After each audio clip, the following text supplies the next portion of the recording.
Hello! Welcome to the reunion of Book Club. I say Wow, it's reunion been because so it's been about like long 4 weeks for us since we've even seen each other. since we've touched the podcast. Now, Man, Feel very rusty yeah. right now. yeah. Well, get that game face on because it's time. It's a big reunion episode. You can't just be slacking. On The top big of reunion we episode. finished Dude. part 2 of this book. Yeah, but dude, just part 2. That's kind of crazy. Okay, it feels like we should be on part 4. The gnome turtle's pissed at us right now because we're still on part 2. This guy's pretty angry right now. I ain't gonna lie. Specifically at Connor, because he What? hasn't started telling us what he's been doing the past 4 weeks. So true. So true. Take a guess. Not a single drop. Take a guess. Hmm. Been working. Don't you went say to Italy! Don't say it. No, I went to Beaumont. I did a job You in backpacked Beaumont. across Europe? In the No, wilderness of Beaumont. No, this is actually crazy because I absolutely killed an EMS job in Beaumont. Like absolutely slaughtered it. It was set out for 5 days, had it done in 3.5. It was crazy. Execution style. Yes, Boom, just boom, boom. absolutely obliterated it. And then came back for a week, did some typical HVAC work, got sick, so I had to call in on the last 2 days of that week, and then I had another EMS job in my town, like just Ooh, 5 minutes down the road. Actually, we love that. I'm not going to say that. I'm not going to DDoS. Yeah, that almost Can we get the dangerous. street address? You're gonna dox yourself? He almost gave boy? us a 5-minute radius of where he lives. Yeah. Well, but I'll say this. It just so happened it was really cool because it just happened to be the same place that David's girlfriend's mom works at. Oh, yay. Oh, Yeah. So I got to see her. I actually only saw her once, I think. Yeah, sorry For she that whole lied to week. you. Yeah, that was crazy. But She said she was gonna see him the next day and she wasn't working that day. dude, but that job, wow. I got fucked over bad. So No pardon way. my language. Like it was raining the whole freaking week, dude. The Mm. whole week, and I was Mm. running wire, and I had to be on the roof. So I'd have to be like up on the roof. It starts lightning, and then I'm like, all right, I got to get off the fucking roof. All right, let's change tactics. What to do now? But I have to go back tomorrow to finish up, and that whole week it was 6:30 until 9 p.m. at night. Every day. Dude. Wow. Holy moly. Yeah, that overtime Yeah. though. Yeah, this next paycheck is gonna be really nice. That tax-free overtime, bro. Yeah, because what is that? Tax-free. 15 hours times 5? What is that? Too much. Take a 75. break. It's what Take the some first tea. 13. Is it like the first 1,300 tax-free or something like that? No, it's like I get like it's like the actual overtime parts. The time and a half part is tax free. It still gets taxed, but I get a tax credit at the end of the year for that much money. Does that make sense? Interesting. And it's just on the extra time and a half part. It's Okay. kind of a bullshit law. if I'm Interesting. being honest. It's just that way they can invest that money before you get it. Yeah, and also if you make too much, you don't get the tax credit. So What? if Let's you get too go. much overtime, you don't get it. There's a cap. Cool. Yeah, so That's awesome. Always the it's caveat. That's bullshit. nice. That's how it works. And I'm I glad to know the definitely ins and reached outs the of that. cap. Yeah, I was definitely gonna reached say that's crazy. So yeah, it's stupid. I hate it. I got excited for no reason. But anyways, I'm going back tomorrow to finish it up, and it was just a lot, dude. So much. But an interesting thing did happen. After I killed it at that first job, I got 2 offers. Basically, kind of, sort of. So my company is trying to form an EMS department, and they're like, hey, we're going to need someone to lead said department. And they were kind of hinting at potentially me or one other guy from Dallas. So I Hint, could be hint, the wink, wink. leader of a department here pretty soon, a service manager. I think I remember then, you like, mentioned something like whoa. that last time. Haven't even reached 2 Whoa. years yet, have you? Mm-mm. Like, and they're already Dude. looking at me for being a service manager. Kind of crazy. Moving on up. That's I'm also exciting. now on the list to get a truck instead of a van, which is pretty cool. Ooh. Yeah, only Stepping only it up. usually high tier techs get trucks. Okay, wait. I'm not gonna lie. I feel like the van would be better than the truck. It's Would it nice not? because I get to keep my stuff covered, but the trucks are really cool. I was about to say, I Like, think a truck is like more of a vibe. yeah, It it's just more this of a kind of vibe. looks cooler. You see a guy pull You up in a look. truck, it's like, yeah, that guy's They he's got the up. whole back seat That guy modified with knows what he's tools and all doing. that. Yeah, like the whole bed of the truck is like it's like a separate bed. It's not like the stock truck bed. It's like Mhm. it's got tool chests all along the sides, got a ladder rack. Oh, it's that truck. I know exactly what Yeah. you're talking about. Yeah, Okay, so okay. it's gonna be really cool. I take back my statements then. You're gonna Yeah, look like a those are professional. badass. You're gonna look like It, a pure professional. it doesn't look like I'm a helper anymore. It's like oh, that guy he's up there. Like he knows what he's He's a doing. professional. He knows what he's doing. Yeah. This is a guy I want to talk to. But also, I got on like a call with this guy that I talked to, one of the engineers over at the company that we subcontract for to do these EMS jobs, and my boss, like the owner of the company, and we were like talking about like a job that I'm doing next week, or not next week, but the week after in San Marcos. One of their engineers, right? He made a comment to my boss and me in that chat. He was like, I kind of just want to pull Connor and send him wherever I want him to go. Uh-huh. And so I'm either going to become a department lead for my company and like build a whole EMS department, expand our company, all this cool stuff, or I could go work for this multi-billion-dollar company that trades at $2,500 a share. Holy crap. Yeah, so it's like either way, That I'm kind narrows of down the good. companies. Interesting.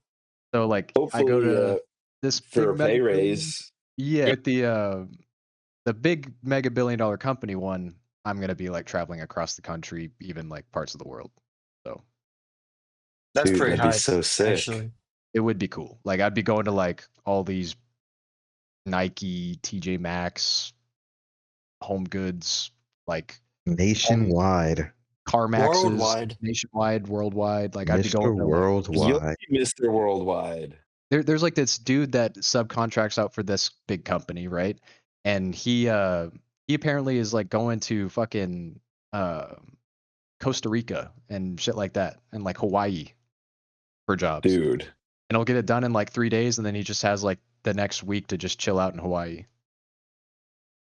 that sounds like Connor's a gonna live good the gig. dream. That's what I'm saying. I know. What the heck? Would you ever I'm come to like like where I live and like fix my AC? Yeah, I think he's my company's actually based out of where you live, so it's like, Well, come on. interesting. and who knows if I become a department head, they might make me move up there too. Ooh, that'd be kind of Oh, crazy. Yeah. then we could maybe actually finally have the Howie Connor crossover.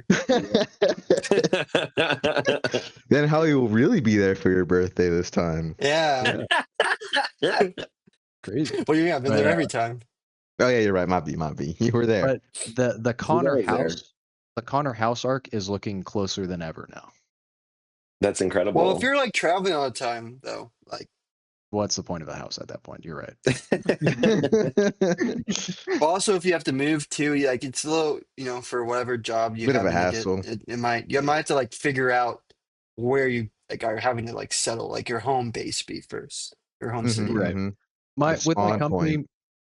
I'm hoping that they'll let me stay where I live now. I think they will. We're already basically remote based as it is. And either way, like these EMS jobs, I get sent to San Marcos, Beaumont, wherever. Anyways, so it's like I'm You gonna be already be staying traveling anyway. anyways. So Yeah. why even do that at that point? Mhm. But for the big company, they might actually make me Settle like somewhere. move. Yeah, Yeah. because they're based out of like Indianapolis or something like that. So I would Dang. have to move up north. So Speaking of we'll see. Indianapolis, I remember when you went there. Yeah, Quite a coincidence. yeah, quite the coincidence. But that's basically it. I've just been working. I'll pass it A off. round of applause. I feel like we need to have Seth Word be the final one because I think he's had the most going Bro. on recently. So I agree. I'm gonna pass this one Yeah, off to let's David. do it. We'll go in a line here. Me. What have I been up to? Well, I'm kind of sitting in the same spot as you are. Just work. Nothing too crazy. Website's been going okay. Getting more sales, names getting out there a little bit more. Going to start in this upcoming week the marketing campaign to actually get name further out there, so that we actually have more views and more eyes on us. That's a whole other thing. I'll actually Your start TikTok investing money game. into marketing. Yeah, marketing, TikTok, Facebook, Instagram, all the jazz. Everything. Yeah, Google, all that. Google Ads. Yeah, Google Ads, and it'll be a whole situation, a whole thing. That's why they have a whole department for that, right? So, Yeah. what else? Oh, ring making has been kind of fun. I'll show y'all the two that I made a little bit ago. This was just a regular band, nothing crazy. You can see where I Oh, Oh, actually that's soldered. This is the very first one I did. This is pig soldering. wait, Did that's not come out actually well. that's much the better than the solder, last but one the I've ever band seen. is a tremendous upgrade. No, that's Yeah. much better than the last And one. then I was like, okay, let me try to add a design. So I hand bent all of this and made it a little.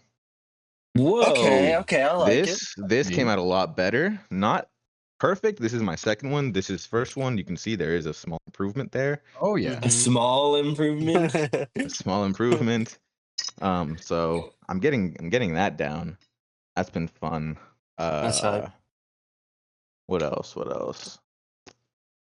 Oh, the landscaping, that's pretty much done now. That the pictures that I showed y'all beforehand, that's like, I'll send some more in the Discord real fast so y'all could see the finished product. Yes. Yeah. Let's How's the see. parrot going? I was gonna ask Parrot, about the bird. the parrot's parroting. Parrot be It's parroting. doing its thing. The parrot be parroting, man. Nothing crazy with him. He's lost his outside privileges. I don't know if I guess. He lost his Nah. outside. Wait, I don't know about this one. What I don't did know he Okay. about this. do? Okay. Guys, What did he do? a little context. For a little bit, we started letting him outside of the cage, outside. He didn't leave. Okay. He broke out and was like, ah, shit, all right, let's put him back in. So we put him back in. Then he broke out again, but he wouldn't leave the cage. He would just perch on top, wouldn't fly, wouldn't go anywhere. So we're like, all right, hmm chill. 2 weeks went by. He was chilling. He would just sit outside, sit on the cage, wouldn't try to fly away. He would just chill.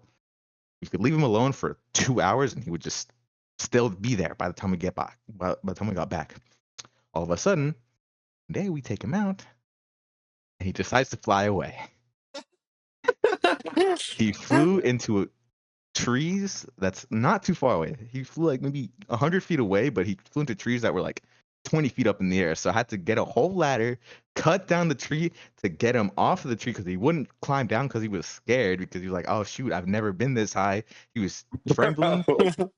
He's not an experienced flyer, so we had to cut down the tree, grab him while he was holding onto the tree, bring the whole tree down, and then take him back to the cage. So he officially lost the outside privileges.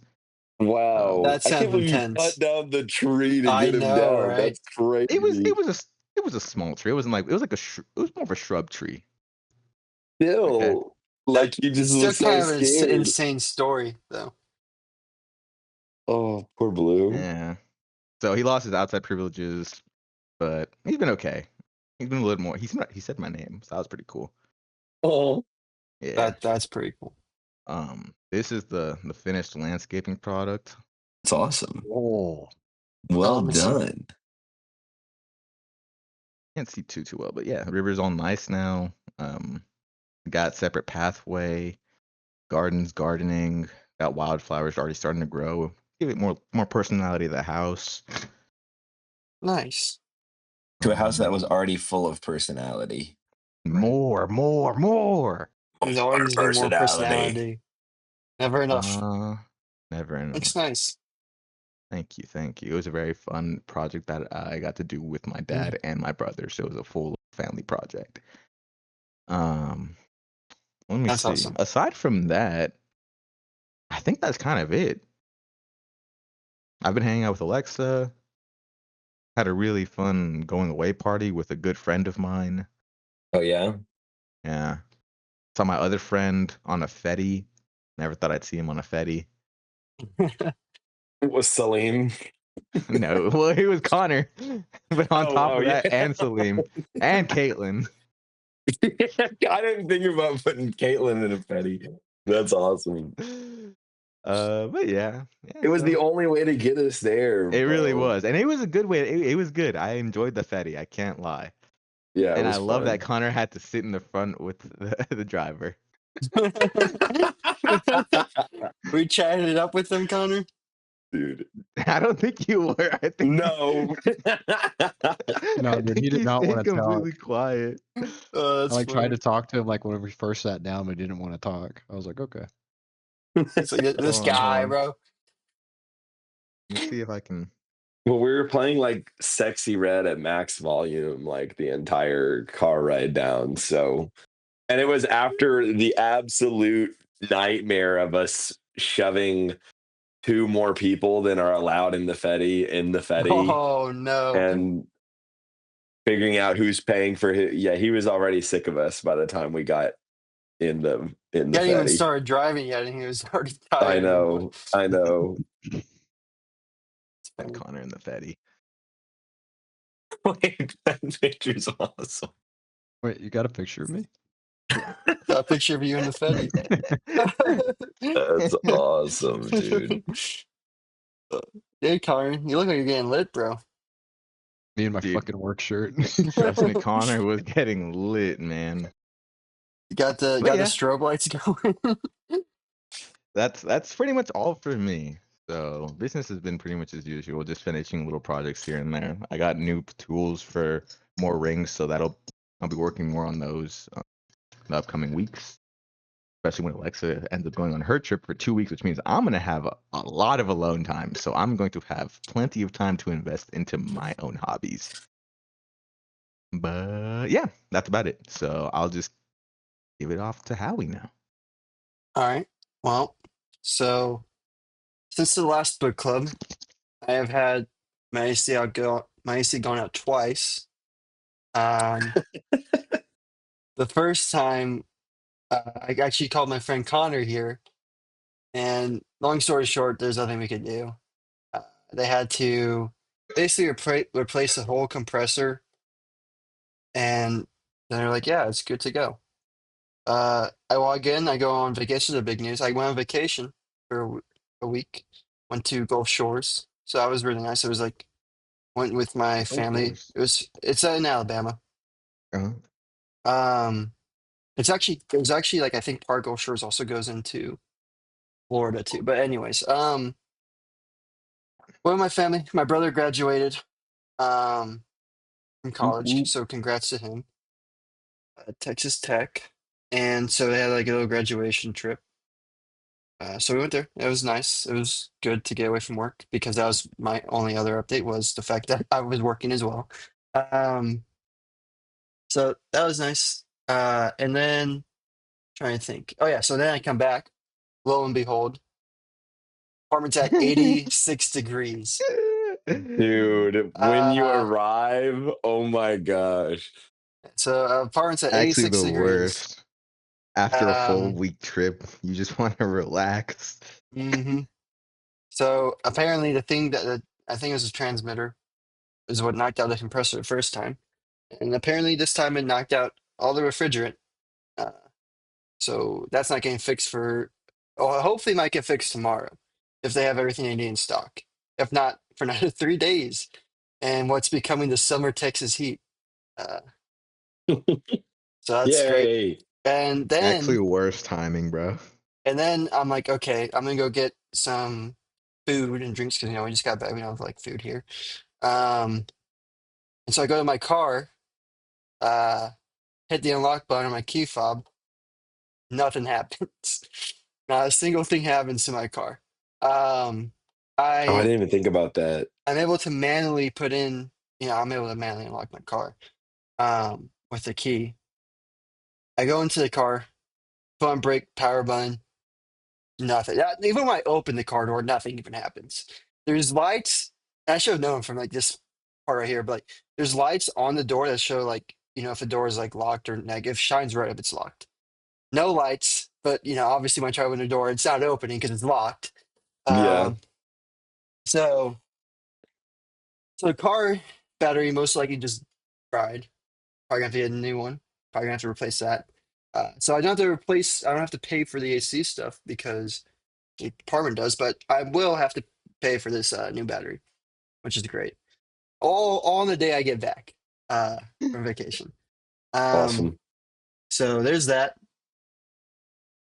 So it went from like, oh yeah, vacation, yeah, it's nice. I get come home, see my cats, get back to relax, get back to Oh, normal, dude, how were and your then cats in the boom, AC, bro? they're fine. They were doing it okay. We had a friend come by and check on them twice to like, give them more food, water, and all that stuff.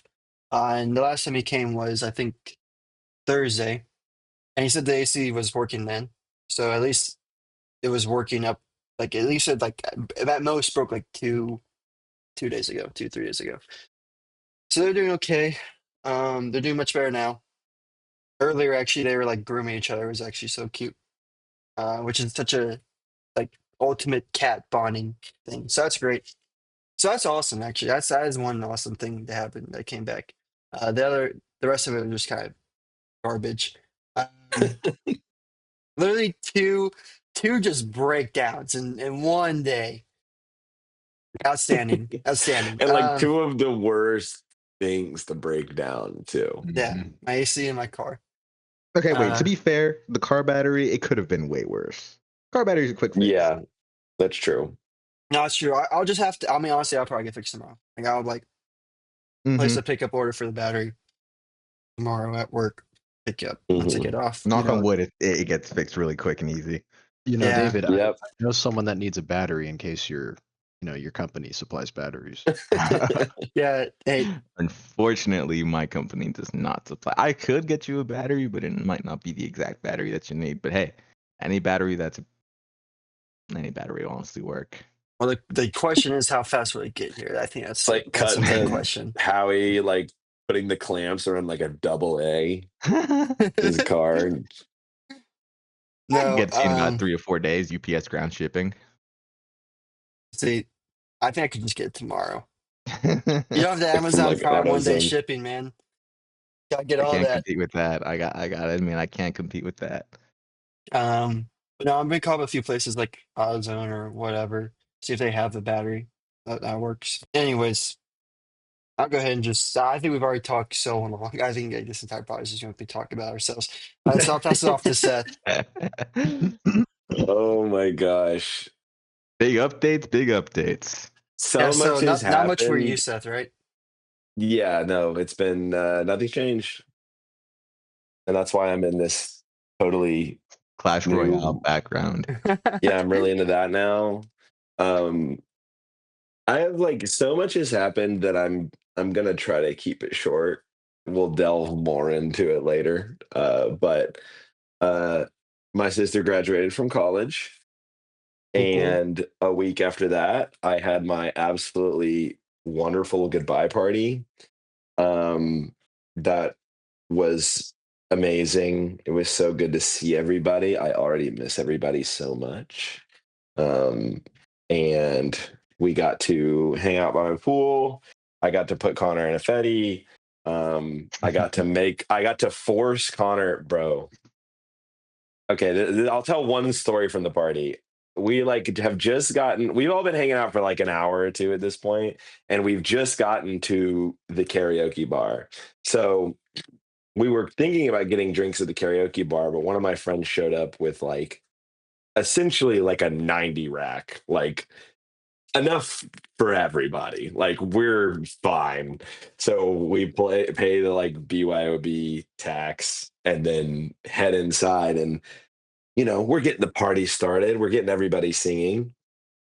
And DJ Got Us Fallen in Love comes on, and I'm like, okay, this is the song that everybody knows. This is the perfect song for me to get somebody who doesn't want to sing a song involved, because they'll know the lyrics. You got to get everybody to sing one. And I go over to get Connor, and I, no joke, I've never had to do this before, have to grab him by his boots, his work boots, and pull him off the couch, sliding across the floor with the microphone in his hand. I got to Just to get watch him the whole thing. thing. Yeah, and David's in the background playing the tambourine, and like it's chaos Tambourine. incarnate Oh in wait, this that is. room. I forgot that update. I think I found my new calling right there. The The tambourine. tambourine guy. Yeah, dude. I was kind of You just kind of going going like- hard Is on the he shredding it? tambourine. You I were was saying kinda a lot of shredding. people gave good reviews on the tambourine. I'm not gonna lie. Really? Like David's kind of eating it up. I didn't know about that, but okay. I'm not even joking. I'm actually not even exaggerating. Like more than one person told me they were fucking with the tambourine. Not even lying. Wait, for real? And here I was, worried I I'm was for getting real. I'm annoyed. not making it up. No, it was awesome. Bet. It was great. There were some good moments. Another. Okay, one more quick story. Uh, Hayden, love him. Played like a lot of like rock songs, like kind of grungy, alt, rock kind of vibes. And we did. He did. I Write Sins, Not Tragedies, which was really good. But then there was one song by Paramore. I can't remember what it was, but we're all up there, like kind of moshing to it. And I just decided, it's a rock song. I'm gonna start headbanging, and I'm like, I'm going nuts. Like we're having a great time. No joke. My neck hurt for like 4 days after that night. I'm Went a not little even too hard. kidding. Dude, Like I woke up in the morning, like I could like barely turn my head left and right. It was like I've woken up with a lot of like I've woken up with unexplained like bruises, and that was the worst one by far, because it took me a while to realize what had happened. I was like, what happened to my neck? And then it was like I had like the movie mode like flashback to me just going like to some unnamed Paramore song. Dude, Seth, every It's day is pretty just one funny. day closer to 30, boy. I know it hurt for like almost the whole week. I was like, what did I do? Holy crap. Um, but needless to say, it was awesome. Keep saying one last story, but we went to Natsuo after, and at this point You're I'm done. sloshed. Yeah, I'm done. But it's not so you got to play some chess. So I'm playing like probably the worst game of chess I've ever played in my life against Amir. And this girl comes over and is like, I love chess. I love guys who play chess. And I'm just like, I'm so beyond gone. I'm just like, dude, that's awesome. Like, dude, I'm really bad. Like, just like, but I'm like, hey, but Amir loves chess. Amir's great at chess. I'm just like pushing all this like game over onto him. And as he's getting her number, I checkmated him in the game. You passed the ball only to block his shot. I know. You I passed the couldn't ball help it. just I to go. couldn't help it. Bah! I couldn't help it. You're like, oh, I But suck at chess, but this guy's No, really good. yeah, you but this did. guy's really good. And then I'm like, Yeah, no, go home. you're giving him game, but you weren't going to give him that game, okay? No, That was I your Yeah. game. There's things you can give and man. things you can't, Yeah. Oh You didn't man. you didn't announce checkmate as he was giving him her number, right? No, that would have been too much. Just sat down like, yeah, I got you, bro. I'm sorry. No, That's But you funny. did miss a very big moment of that night too. I did. Yeah. I When we were missed saying it. goodbye, that was a big moment. Oh, Oh, yeah. That was a Y'all big moment. kissed. Oh, okay. You're lucky Anna doesn't Oh watch my the Nietzsche Nietzsche podcast. Dude, I forgot about dude. that. I forgot about that too. How did I Oh, so actually forget didn't mean that? anything to you, Well, Wow, Seth. yeah, so that's apparently not kissing just true. doesn't mean nothing to you, That's huh? not If it true. weren't true, then you would have remembered. Yeah, I It think was a very you big, got the it was a remember. big emotional time Hey, for me. Okay. you know what's worse than kissing and telling? Kissing and not remembering, Seth. That's crazy. Connor, you got to cut him off. I think you're in a toxic relationship. I think so, man. I might be done. No. All right, Are it's you either okay, me or Connor? Seth, guys. All right. Oh, Do that not. reminds Oh me. man. That On reminds the me. one hand, that's my only other Krabby, but on the other, he hurt Connor. He would give up his like day one for another Krabby. Sometimes it's how it Man, this goes. is a tough one. It's just like The fact Sometimes that the it's tough is boundaries kind of divide, you know? crazy. Oh my That does gosh. remind me, though. That does remind me. I need to give a quick everyone round of applause. Start clapping right now. Okay.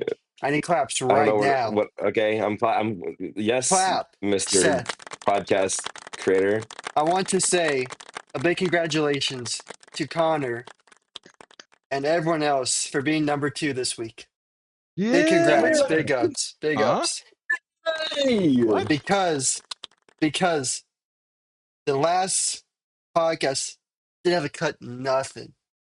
Oh, let's And I go. Let's and I would like to show go. my appreciation to everyone here in the group. Oh, thanks, Um, Howie.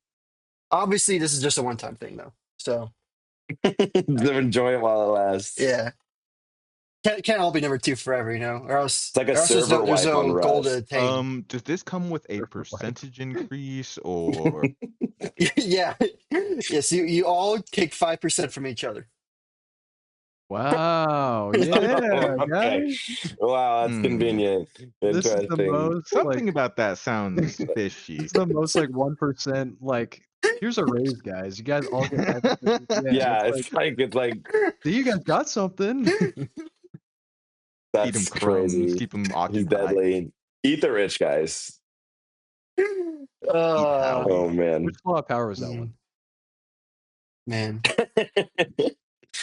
Oh man. You guys are funny. I'm glad you reminded me of that, Connor, because I'm not gonna lie. There was like a part of me that I left my going away party. I was like, I don't feel like I gave everybody the goodbye I wanted to, but it's good to know that I gave at least one Yeah. person Yes, the I'll best remember that forever. goodbye I could have possibly Dude, I given haven't them. even kissed Connor, bro.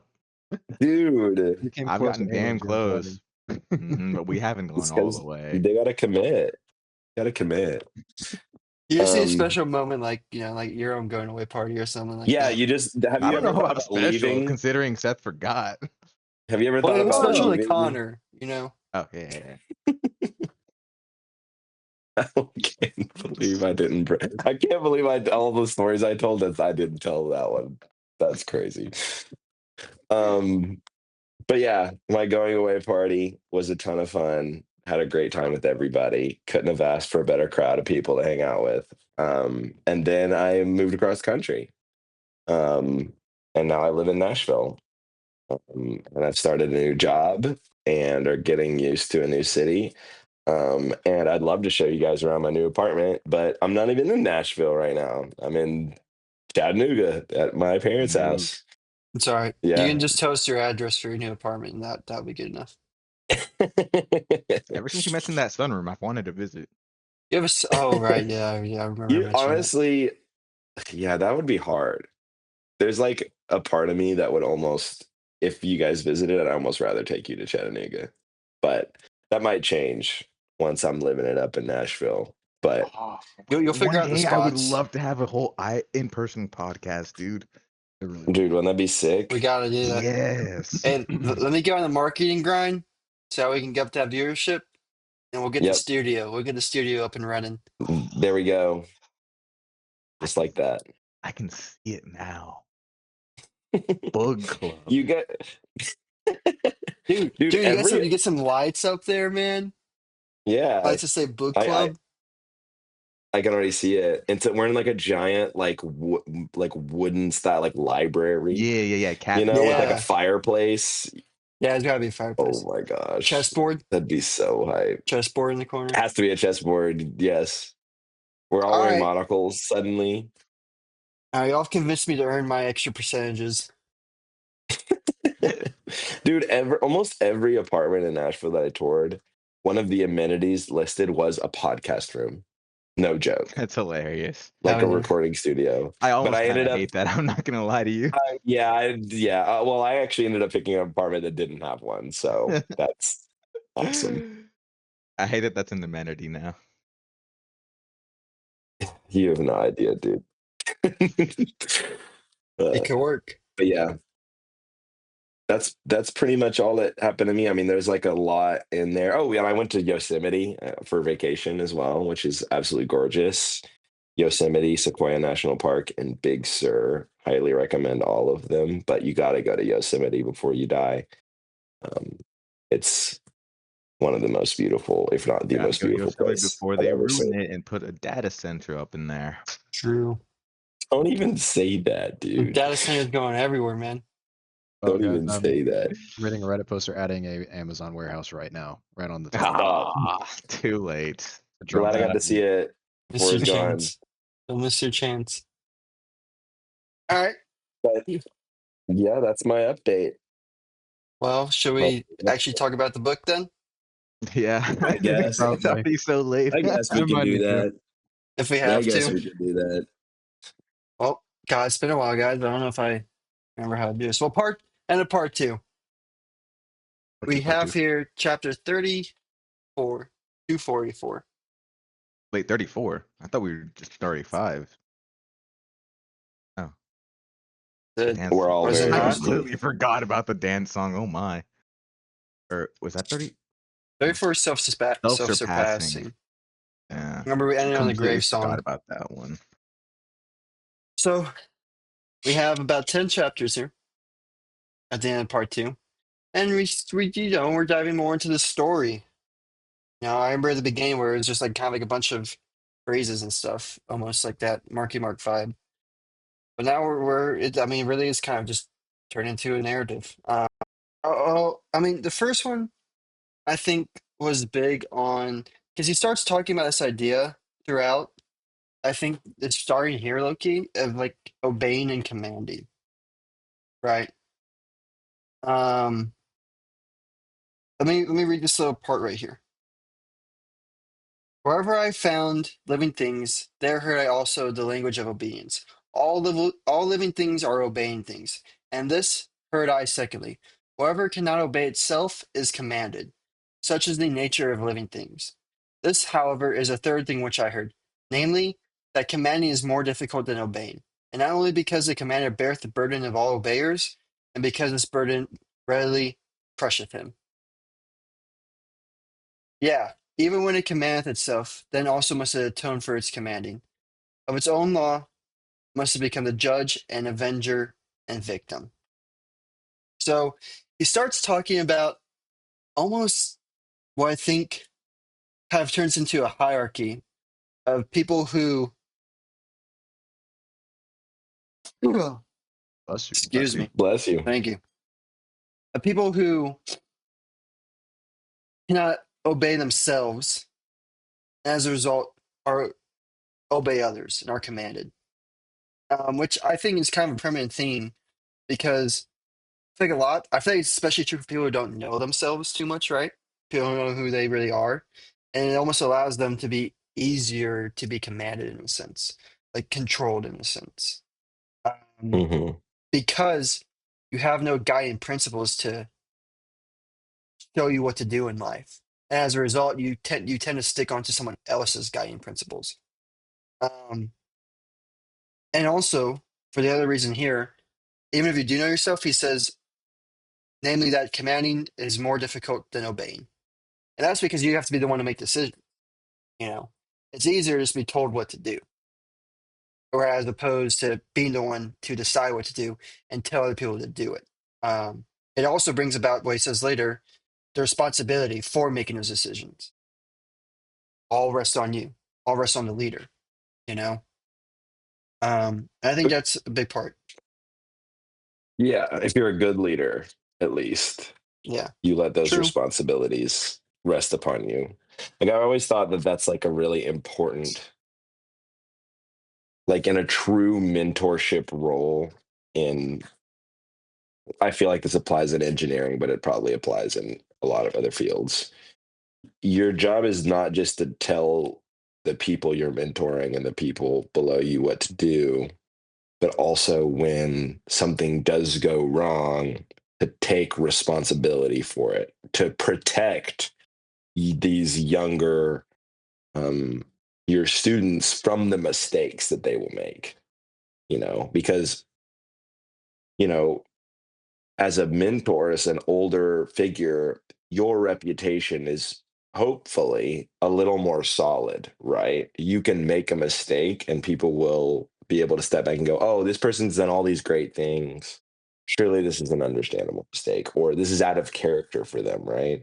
Where when you're starting in your career, those mistakes become your first impressions and they can really stick if you're not careful. And so I think a really important part of mentorship is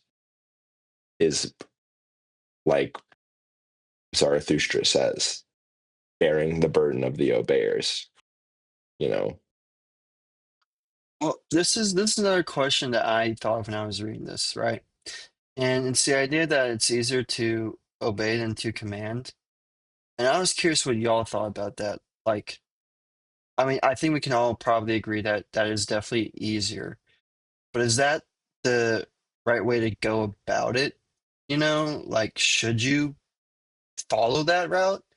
Um, I mean, one I think can argue in the sense of you are one who knows himself and is able to command himself, but still chooses to obey another, right?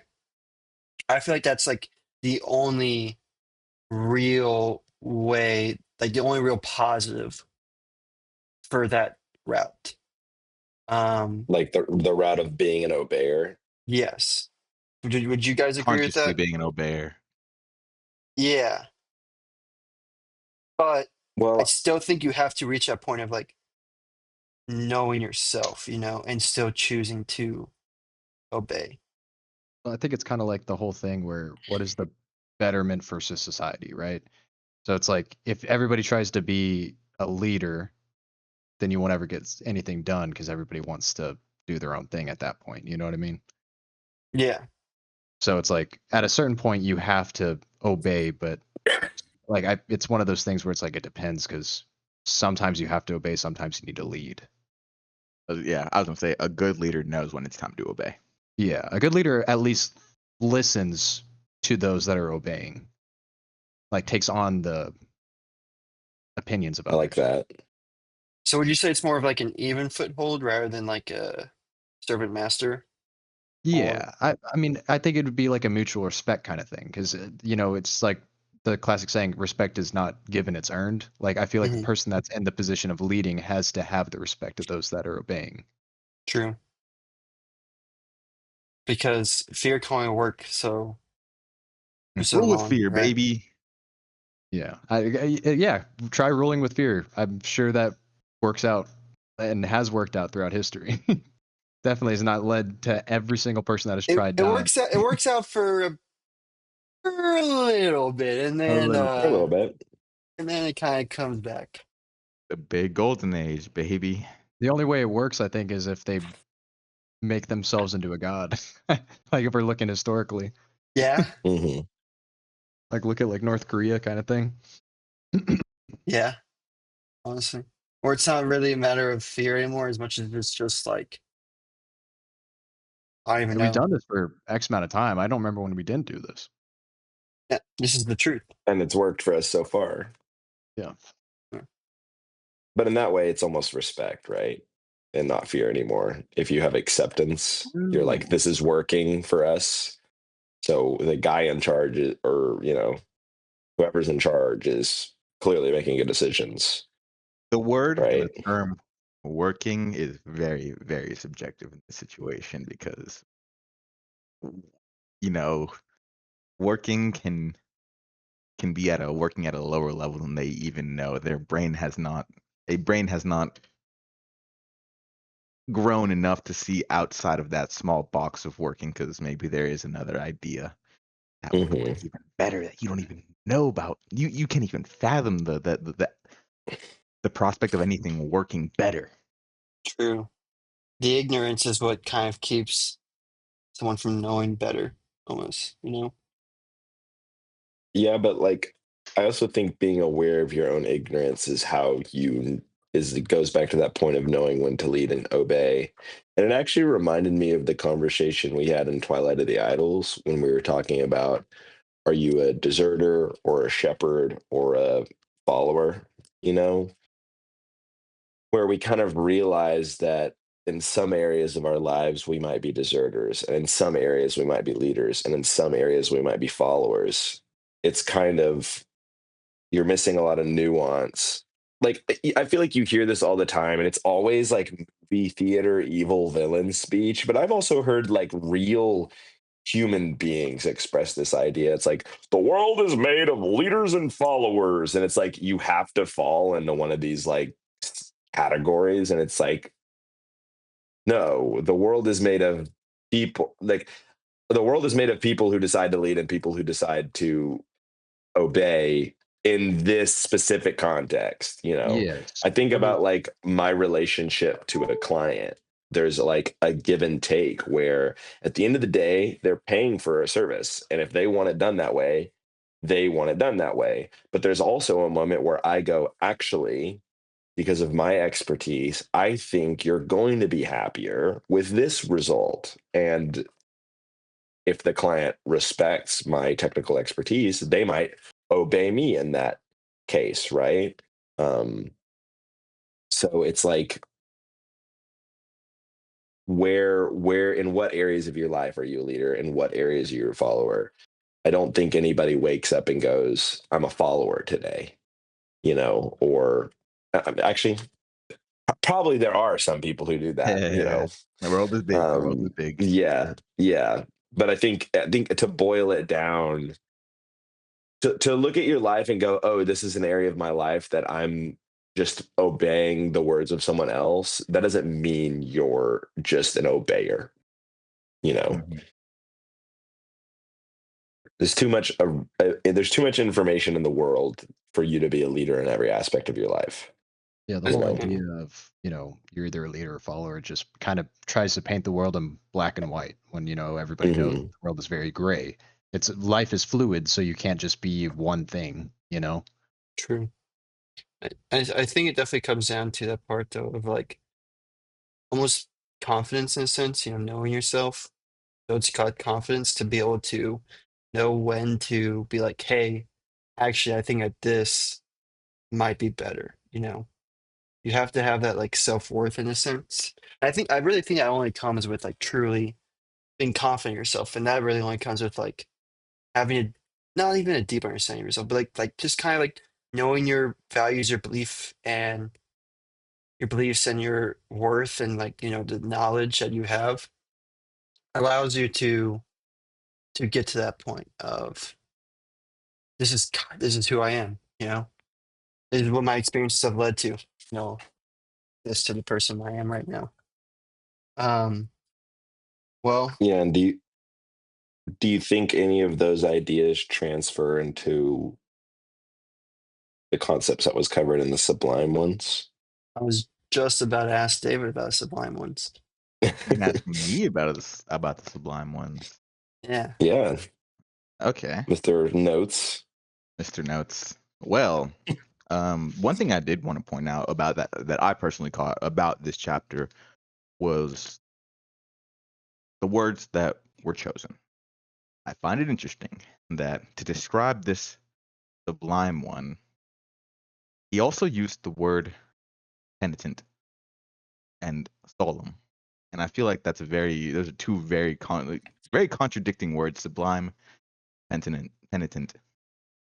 Um, I had to look up the definition just so because sometimes there are words that I don't actually fully know the definition of, Mhm. and just to throw it out here, sublime, something of such outstanding beauty or excellence that it inspires deep awe or admiration, while penitent, feeling or showing deep sorrow, shame, and remorse for doing something wrong. and being willing to atone for it.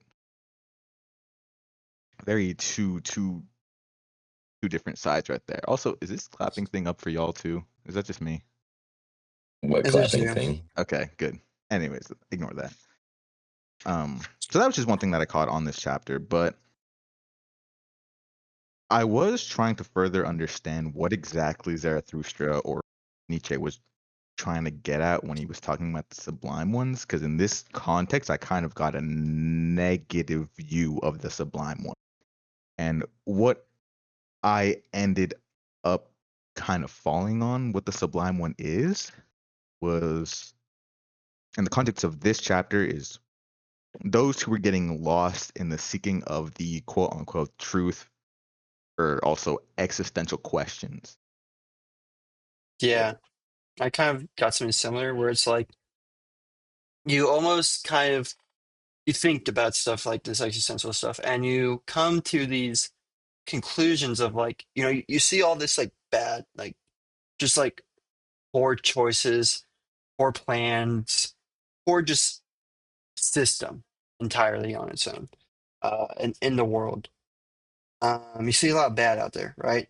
With like, for example, the amount of like waste that we have right now in the world, in capitalistic society, um, and as a result, because as a person, when you think of this and you realize these things, most of the time you're going to realize I'm good and I want things to be better. And so as a result, seeing the reality of it all gets you down, makes you sad. Um, uh, here, far too long did he sit in the shade. The cheeks of the penitent of the spirit became pale. He almost starved on his expectations. Contempt is still in his eye, and loathing hideth in his mouth. To be sure, he now resteth, but he hath not yet taken rest in the sunshine. Um, and one more time too. To be sure, I love in him the shoulders of the ox, but now do I want to see also the eye of the angel. Also his hero will hath he still to unlearn. An exalted one shall he be, and not only a sublime one. The the ether itself should raise him, the willless one. It's almost like he's saying that this person has gained the strength and the wisdom necessary to be strong and content and happy and like understanding of the world. But because of this, he has let himself go into this deep depression due to how twisted the reality is. And he's trying, I think what Zarathustra is trying to tell us is don't let that happen to you. Don't let yourself almost be defeated in a sense. You have to try to stay happy and joyful despite the circumstances, and even maybe get to the point of like trying to provide that extra good, but never ever let yourself get beaten down by it. That's what I picked up. See, okay, personally, my thought process went more about the route of these existential questions and less about this sublime one's expectations and that leading to the downfall of their mental state. I personally saw it more as well, what I kind of focused and harped more on was that whole aspect of the sublime one searching for meanings, these truths of these existential questions that don't really have an answer and getting lost in it. And I think I went that route because of previous passages and previous topics where where Nietzsche kind of harps on other philosophers for sort of getting lost in those thoughts and in those, what I think, correct me if I'm wrong, but what I think he kind of considers almost meaningless and silly to get lost in these thoughts, these big questions that you will never actually have the full truth. I Kind of think where that my brain was going. well, I think that you definitely hit on a point that Zarathustra and Nietzsche definitely tries to convey, and it is that idea of think like almost thinking too much about such things, such existential things, and Mhm. like how he feels them to how he feels to be silly, almost like you're wasting your time on it, you know. And yeah, I mean, I totally see that. Like it almost takes Mm. away from the real world, which he really likes, the physical world, and the joys that can be found there. And I see him like making fun of it. I mean, a lot of like how I identify the idea of the idols too. I think, Mhm. you know, I I did. see what you got there. Yeah, see, that's kind of just like I said. That's just kind of where my brain was going to. I do see where you can also understand the aspect of getting lost in these expectations. Um, I do want to kind of, I guess, touch this unless anybody else has anything else to say. But I was going to kind of touch about the hero aspect of this chapter. Um,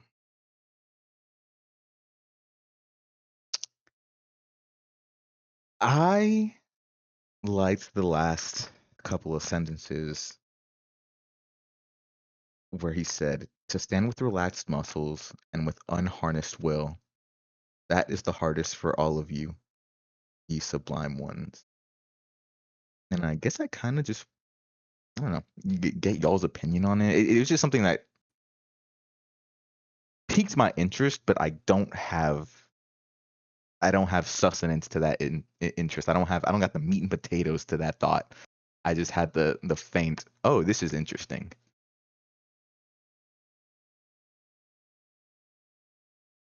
I think for me, it kind of for me, I of course I'm gonna like associate this in my thoughts with the main idea I got from it, which I talked about a little bit ago.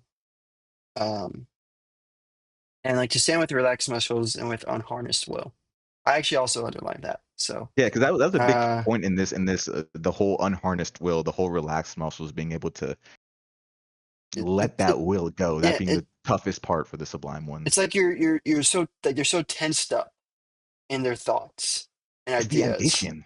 It's the ambition that and because of this tensing of like, oh, well, I can see from both perspectives. So because of this tense thought, like brain thought of trying to figure out these existential questions, um, it and you're trying to like focus your will on this answer.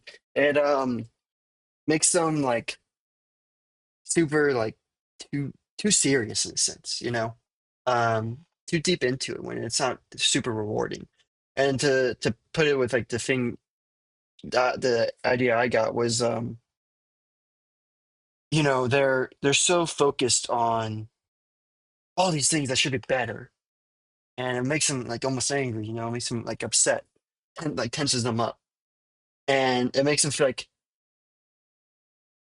I have to focus entirely on fixing everything. And as a result, focusing entirely on fixing everything and getting tense up about it, it brings about a sour mood in me seeing that things are just not, are still trash, are still bad, which also brings out away joy, you know? So that's kind of what I think because it doesn't, it's basically saying, man, just relax and kind of try to enjoy life, because that's what it should be. I mean, that's what you should enjoy it, The you whole know? last part to me just sort of reminded me of the whole Tao Te Ching, go with the flow, move with the hmm flow of the universe. I feel like we've definitely made some like parallels between Nietzsche and the Tao a little bit a few times, low key. Hmm. Um, It's still so funny to me, Nietzsche and Taoism. I know, right? Uh, well, moving along, the land of culture. I don't have too much for this one, and if anyone else remembers, um, I got a little this. bit for this one. Okay, let's hear it. Um, well, first I was trying to understand what the present day man was in this aspect because he described this present day man as a culmination of a whole bunch of different, what do you say, paints and scraps and all that jazz, right? Mhm. And obviously the present day man again is shown in a negative light in this chapter. Uh, and or I guess the idea that I fell on for myself, my what I thought he was getting at with the present day man is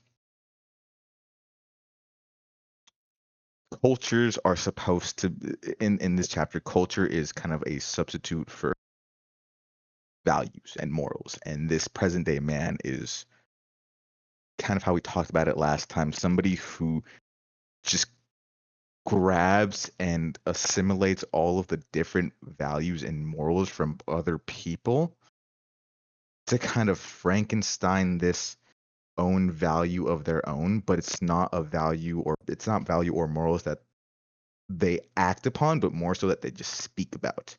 And that's sort of what I understood as the present day man. Because he, the whole part of him talking about, oh, you take away all these, you're left with bones, a scarecrow, no meat.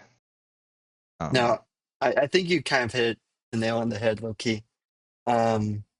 With like everyone's like trying to just pick about all these ideas from other people and just like I mean, like you said, like a Frankenstein of beliefs and cultures.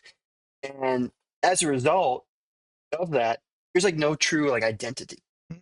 You have There's no the old real characters, individual person or like thing. It's just like this concoction of mhm, everything. this facade, old characters drawn on top of new characters, drawn on top of other characters, um, and that restricts the present day man from truly finding himself. Because definitely, what I'm saying, Zarathustra is what he idealizes is these creators of value, the will to create it. He talks about it later in the chapters. Um, I mean, would you say that's what our culture is like right now? The slander No. culture? No. Well, I mean, I was this is gonna say yes. I'm not gonna dumb. lie to you.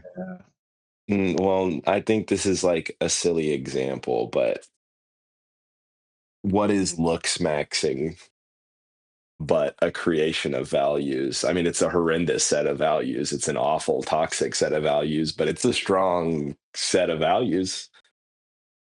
Like, do you think he'd be idealizing clavicular for creating a set of ideas to live by?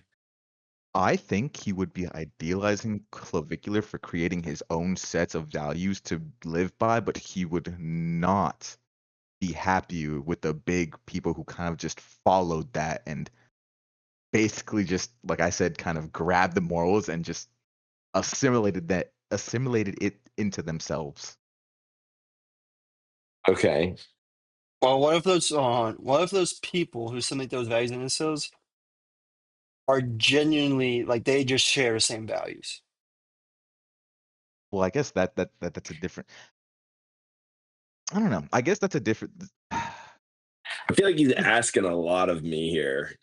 I gotta come up with my own unique values all on my own. Like, I mean, I don't yeah. I That's know. why he don't know, doesn't. I think man. that's why he doesn't like religion, low key, is because religion basically tells people the set of values they should live by.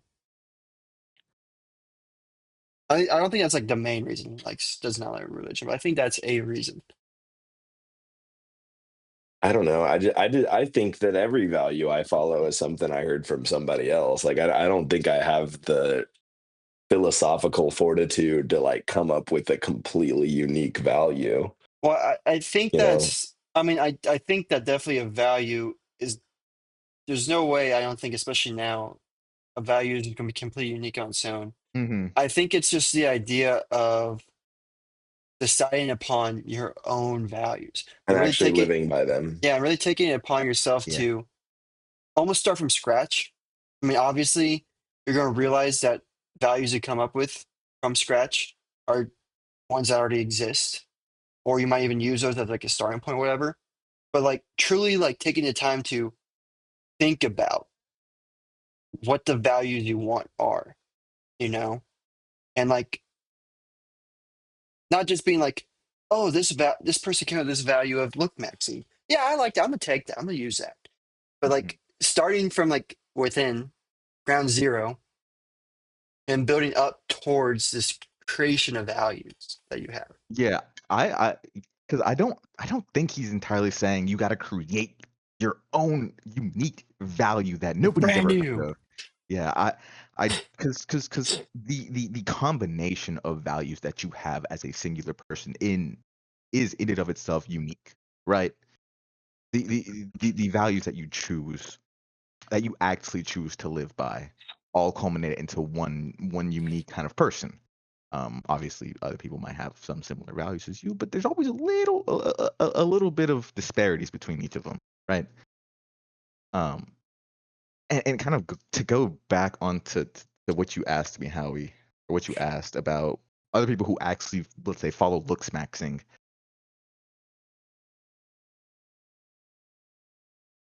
I think that there are obviously definitely people who really do believe in it.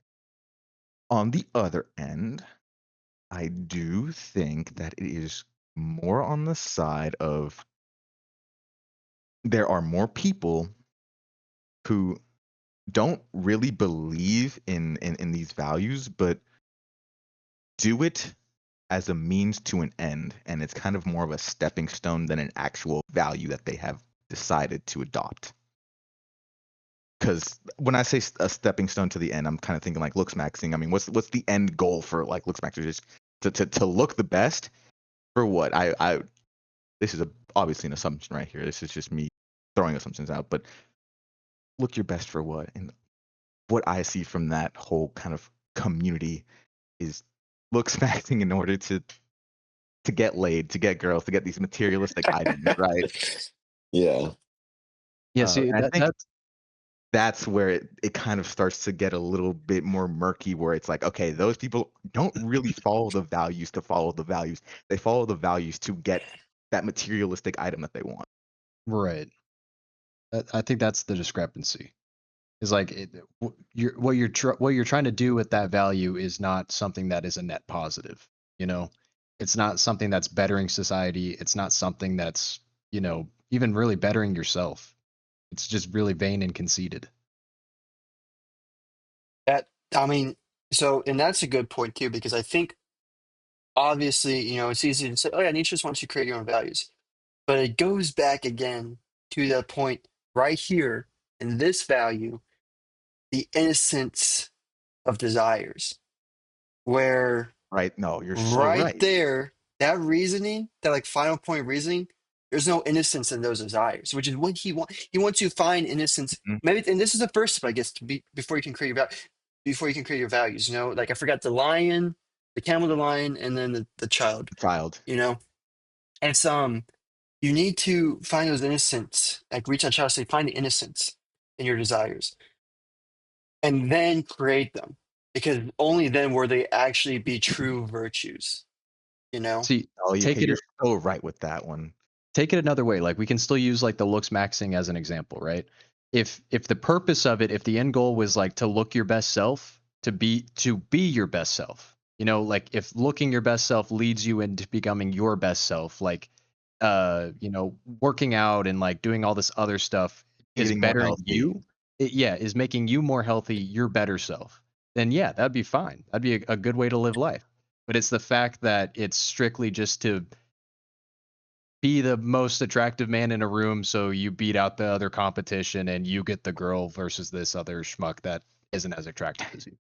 You Well, know? isn't it even further than that? It's not even like look your best self. It's like look as close as you can to this architecture of a human being, Right. Like isn't there's like a certain it's not even like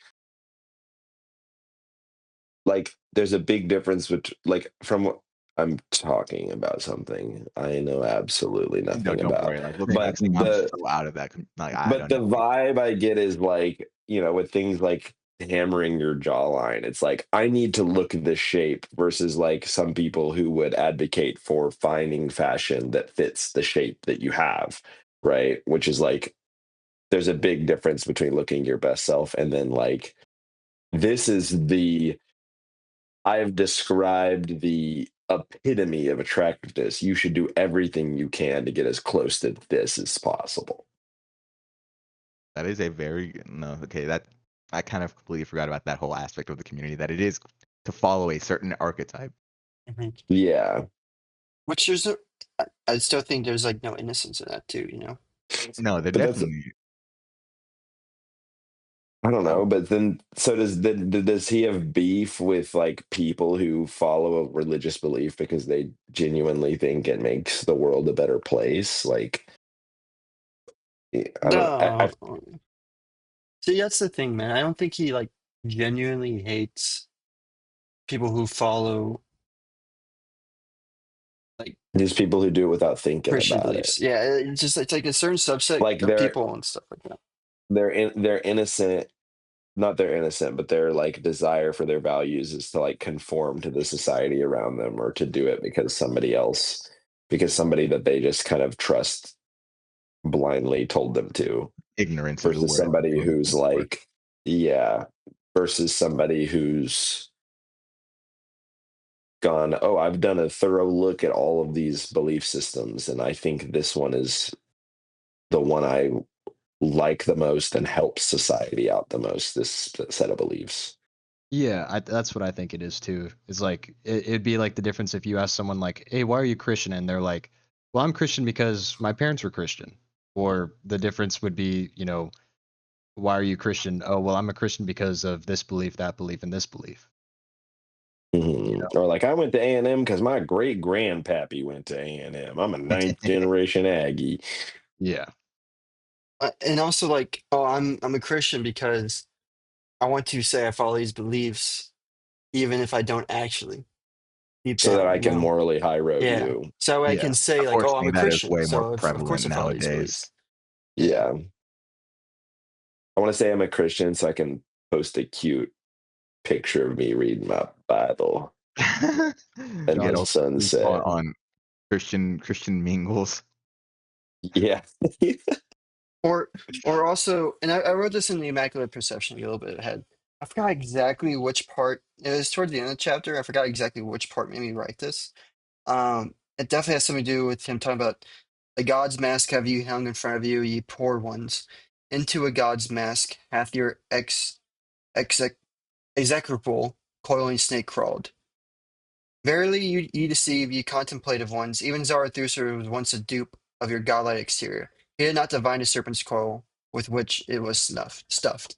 Um, but basically, this whole section right here, I wrote that, you know, people will also say, you use Christianity as a way or whatever to say, oh, sins are bad, desires are bad, all of this is bad. But this allows them to put up this facade hiding their non-innocence in these desires, you know, and hiding their true feelings deep down, almost like their internal sins and internal evil desires. And I think that kind of ties in as well with this whole thing of, people just use it as a facade or something to hide, something to make it seem like they actually have these morals and values and high roads. When you said that, Mhm. the thing that was really going in my brain is just avoiding these sins versus facing these sins. Yeah. Almost like emotion, hiding them deep down just from the burst later. Something like that. It's like hiding them, getting rid of them does nothing good. But when you're able to actually use them for like emotions, all stuff for good, like you use them yourself and not be controlled by them, then you can turn into these virtues, like how he mentions, like the innocence. You know, I think Mhm. that's a big thing is that people are like kind of also just scared to really look inside. You know, It's a scary thing, man. it is. I mean, Well, Connor, what's step one to being able to look into yourself? One, Yeah, look into yourself. yeah. tell me how Face to start. yourself, face your desires and all that stuff. I would say to see into yourself, step one would be to get an X-ray machine. Awesome. See, that's how we got Connor here. We always got the comic. There we go. We love it. Thank you. Ba-dum-tsh. Thank you. Uh, but All You kind right. of touched on with the whole innocence of desire. You touched on the immaculate perception because that's kind of what all of that was. By the Yeah. way, awesome translation. The immaculate perception. Awesome. That's when I I enjoyed it. It's immaculate. I liked the images he was creating with the moon and the sun, the pale light of the moon being a mere reflection of the true warmth. But Yeah, I kind of like basically, this one too. aside from that, like I said, you kind of touched on it with the innocent desires. I think that was mostly a big part of this chapter was the innocence and desires, which I mean is such a big thing too. Yeah, it really is Yeah, such a I big mean, thing. I liked this specific passage where he says, "To love the earth as the moon loveth it, and with the eye only to feel its beauty. And this do I call immaculate perception of all things, to want nothing else from them, but to be allowed to lie before them as a mirror with 100 facets." Just kind of like the concept of seeing things as they are and not asking anything of them. It's hard to do that, I think, in this world. I think that there's like in some ways sometimes I find that there's a constant little like process running in the back of my head that every time I receive a new piece of information from the news or from a friend, any advice, like there's like a process that's going, how do I take advantage of this information? How can I leverage this to benefit me? I think that was something that was really powerful about Yosemite and any experience at a national park is like standing on this beautiful view and just being like, this is awesome. I want to be more like this, and not seeing like a benefit from it. You know, the waterfall isn't going to do anything for me. It's just going to keep being a waterfall. And How that's do I get the awesome. waterfall to cool all the GPUs in my data center? Anna made a It's Anna made a joke when we were walking up to one of the fall. We were walking up to Dakota Falls in Sequoia National Park, and she's like, "Man, I'd love to harness the power of this to charge our infrastructure. it, I'd love to build a big power plant right here." Yeah, baby, nothing better than right America. here. Yeah. Uh, I think it's that human greed, which it almost like the first instinct is to just be like, let me have this work for me. Let me have this give me more. Yeah. And whereas opposed to just, actually just accepting it for what it is and hmm taking in the beauty of just what it Capitalism, is, baby. you know? Well, like the What messed up part of, and I'm sorry, this is like really off topic, but you got me waxing now. The messed up part of it is like this reverse form where sometimes I ask myself what I'm providing to the people around me, and then seek to provide that value, Mm, I didn't you even think about know? the reverse aspect of that. Yeah. Where I'm thinking, oh, all these other people are running that process. They're looking at me and thinking about what I provided them and how I can work for them. And I want to be that. I want to provide value to these people, you know? but but why though? Exactly. You know? Because I Uh, don't have the immaculate perception. because you don't have the ability to command Seth. You're just an obeyer over there. Nothing but a Y'all heard it here little first, folks. obeyer. but I mean, to even more abstract it, it's like sometimes I look at a group of people and I go, this group of people wants me to command. Like not to like take command, but like Yeah. I'm sitting with 10 of my friends and none of them know where to eat. None of them care where we eat. They just want somebody to say, we're going to Chili's. Like, Yeah, yeah. That's do you true. know what I'm saying? Like I know looking what you're at like saying. what value can I provide here? And not, Well, instead of just like existing in that place. I feel like it's hard too because it's like, well, at what point do I just say what to do? You know? hmm And if I just say what to do, is it really just gonna be as simple of just like, oh yeah, everyone just accepts this and we just do it? You know? And it's just kind of, I know what you mean. I know exactly what you mean. And it's almost like, well, you can't, because like at the same time too, it's like you can't show too much like hesitation in it. Because if you do, then everyone's going to now And be read like, that oh, and I feel don't hesitant as know. well. So Yeah. it's like you almost just have to make the decision to begin with.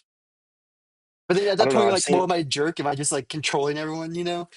And no. that's the That thing this is too. the trick. Is it's like I don't know. We're delving really deep into this like specific example, but it is something I've like thought about before. It's like you got to go. All right, let's go to Chili's, and then trust that if somebody's like, gross, I hate Chili's, that they'll say something, and it's like, okay, that's at least information. We've at least taken Step some step forward. of a decision towards actually figuring out where to eat, right? Yeah, that's true. But no one would ever say that because they have the triple dippers. That's so true. Yeah. I don't think they have the triple dipper anymore. No, they do. No, They do. they do. I had it 2 weeks ago. Oh, see, because I was told that Chili's has gone downhill and their portions have become dog shit. I The have heard South, they've no. been going downhill. I would say the Southwestern egg rolls though still hit. Still hit. All right, guys, are we Still hit. sponsored by them? No, what? Why are we Or talking Connor? I blame Connor. I blame Connor. Yeah, that's getting deducted. Just Goodbye wait to that until 5% you were gonna wait get. until they see this and they're like, oh, maybe we should sponsor them though. Dude, Hey, a Chili sponsorship. let me make a clip at Chili's in the description. All right, I got There you. you go. I need to start getting on a clip grind, low key. Anyways, the We got to give scholars you though. content We'll move first. on. I'm sure I can find stuff in the past episode. Scholars. I don't think I have too much about scholars. It was basically, in my opinion, just him being like, dude, these guys, all they do is just gather knowledge. That's it. They can't actually like. They don't have any creativity. They can't create anything of their own. All they do is just learn all Yeah. day, and that's it. It's like it's literally the Kanye West like late registration guy with a million degrees skit. Like I don't know if you guys know what I'm talking about. These guys like, I'm gonna go to college and I'm gonna get all these degrees. And then once I get that degree, I'm gonna go use that information to get another degree. And I'm gonna learn so much. I'm gonna know so much. And it's like, okay, then what? Yeah. It's kind of like David. It's kind of like Atlanta culture. We just take up all these ideas, all these cultural beliefs, and just put them together and just use them. It's just like this with knowledge, and you just get all this knowledge, and you can use it. You know, oh, I learned how to tie a shoe, so I can tie your shoe for you. But where's the innovation? You know, where's the advancement? Where's the creativity? Where's the creation? And that's what Nietzsche's looking for. Is that Yeah, innovation, that that's creation? that's That's why he the doesn't like same. scholars. That's the same connection I was kind of saying between the scholars and the innovation aspect of the values. No, I read a book about how to swim. It doesn't mean I can swim. Right? Yeah. Like y'all said, acquiring Yeah. knowledge, never using it. Kind of, yeah, you hit it on the nail. Same thing as the present day man. Yeah. All these morals, just you know them, you have them here in your brain, but are you actually acting on them? Are you actually putting them to use? Are you actually believing in them and applying them to your day to day? Maybe not. Do Maybe they not, you actually do present day anything for man. you?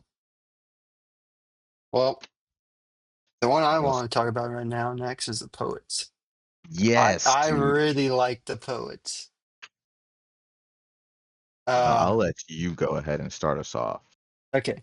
I'm actually kind of getting to the point now where I'm like, I was so invested in this chapter, I can speak from recollection here. Awesome. It's the part I really liked about the poets, I think was almost, I mean, I liked a lot of it, but I think the part I really liked the most was almost the fourth wall that Zarathustra is dealing with himself, where it's like he's saying, I am a poet. And like at the beginning, the question is, So basically, I'll give some context here. One of Zarathustra's disciples asked him, basically, I heard you say poets lie too much. Why did you say that? And he's trying to like basically just like, hey, like why did you say that? I don't really get it. And well, the one thing I also kind of like in the beginning here too is that Zarathustra's like, you think you think I remember why I said that? Like that was a while ago. You think I remember that? And I remember we had a conversation once too about like, as time goes on, your beliefs and opinions change and evolve, right?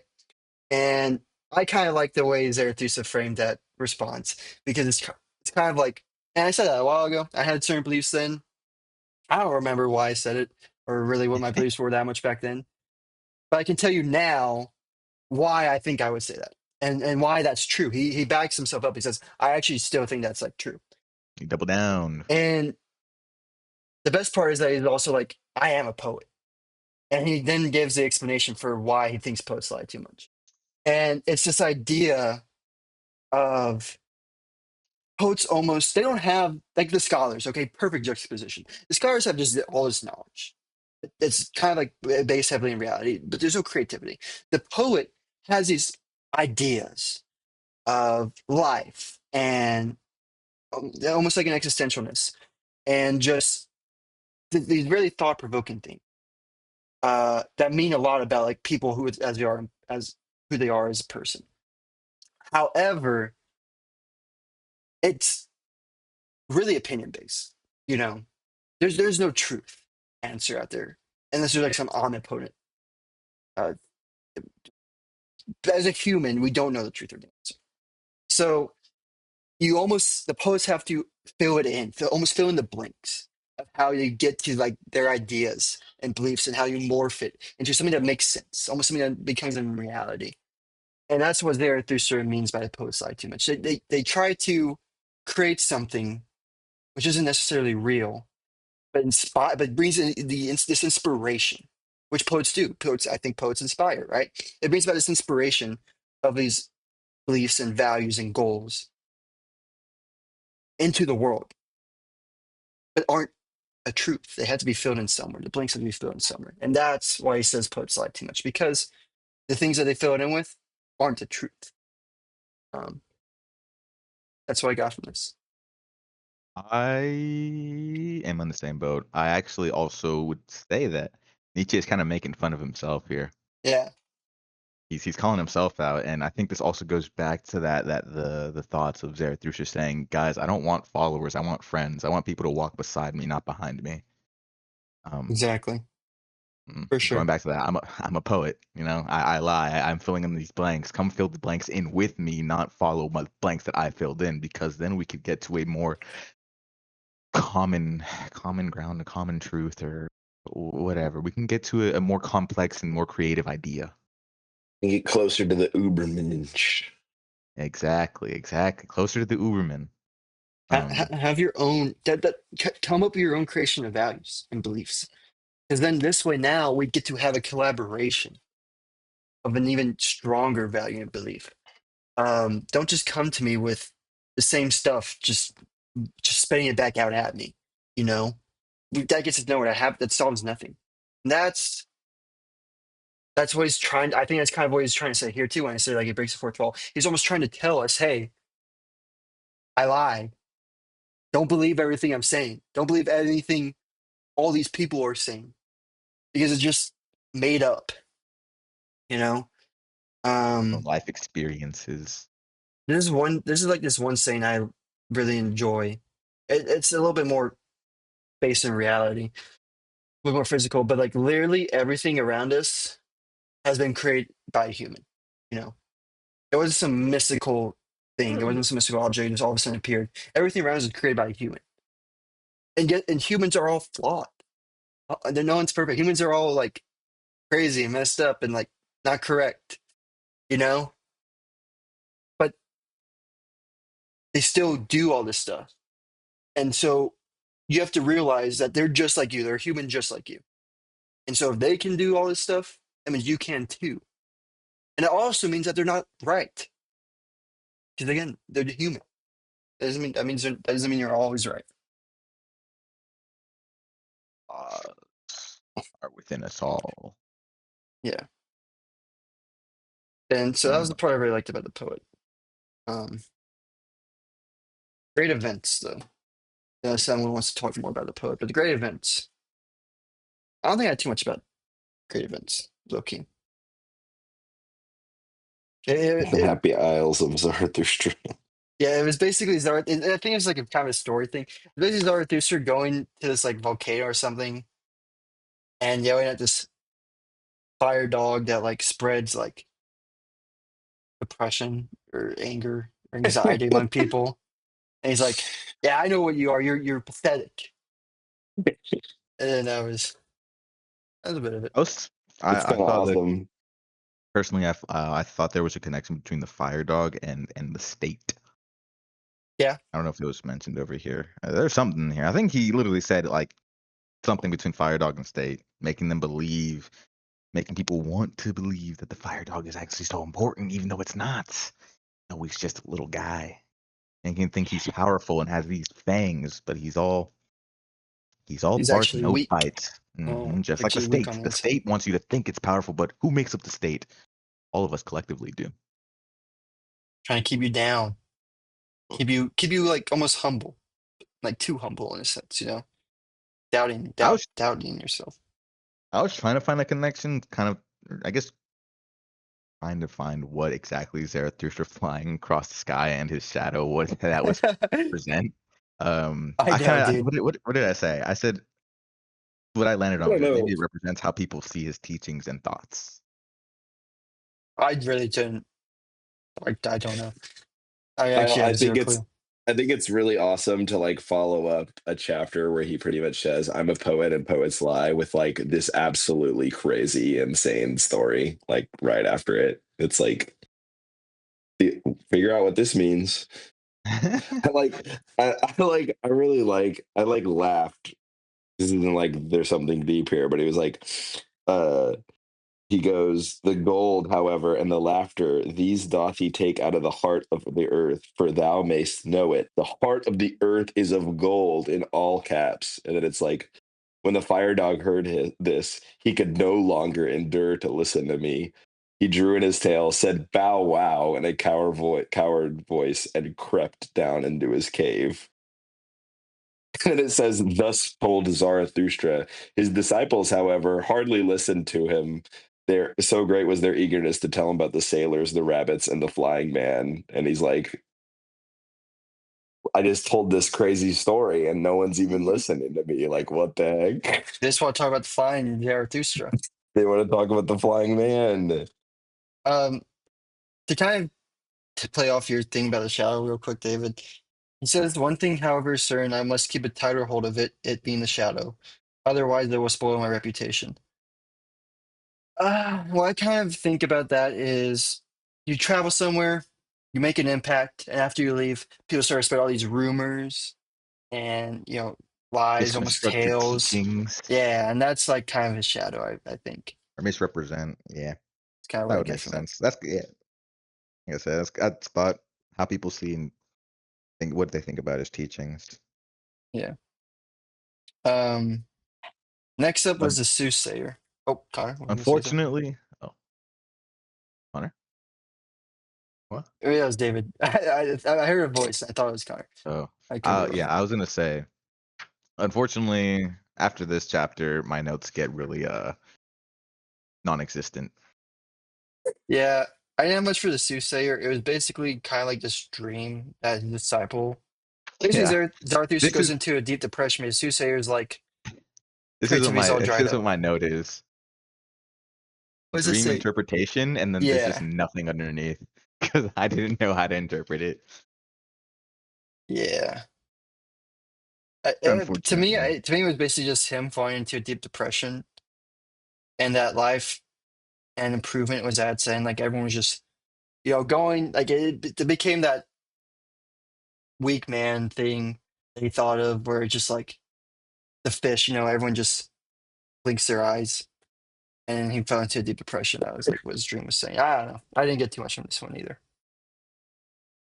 Uh, Connor. Yeah, Connor didn't get too much from it either. I got you, Connor. We're on the same page. Um, Yeah, I the don't next remember chapter, Let's see. the What do we next have chapter though, here? redemption. This was the other chapter which I actually had a lot on.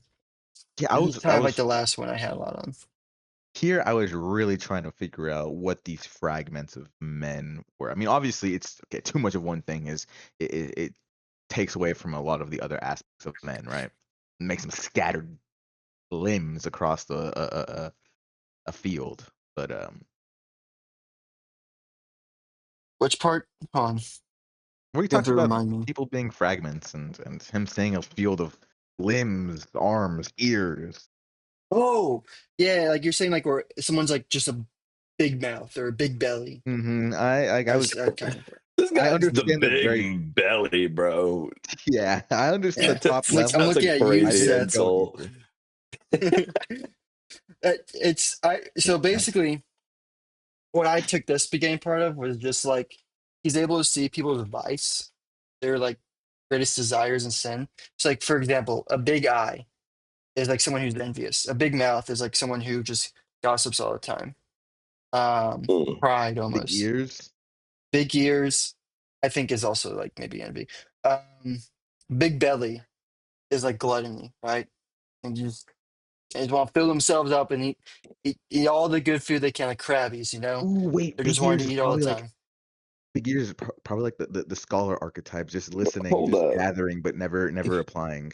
Yeah, Hold up. exactly. Yeah, I'm Krabby. not gonna take this crabby slander, bro. The big belly's 100% the chum munchers, bro. They'll just eat anything. Oh They'll yeah, one How just could hundred that be a percent, chum muncher? The fill them chum up. munchers, dude. That's literally Fill them Chum up.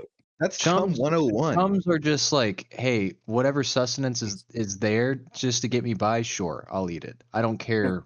chums are Like just pure, gluttony's pure definitely nutrition. Krabbies. Are you Yeah, serious? No, So chums are chums no, can't pure be nutrition. Gluttony gluttonous. No, no. we just eat what we Krabbies need to eat.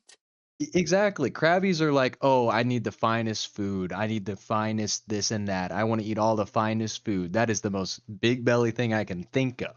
Yeah, okay, you are Krabbies are like, give me two Dude. misrepresenting Krabby on lobsters, another five level. steaks, You know what? all this Maybe nice food. maybe you're right. Big belly isn't Bro. good enough. Maybe big back.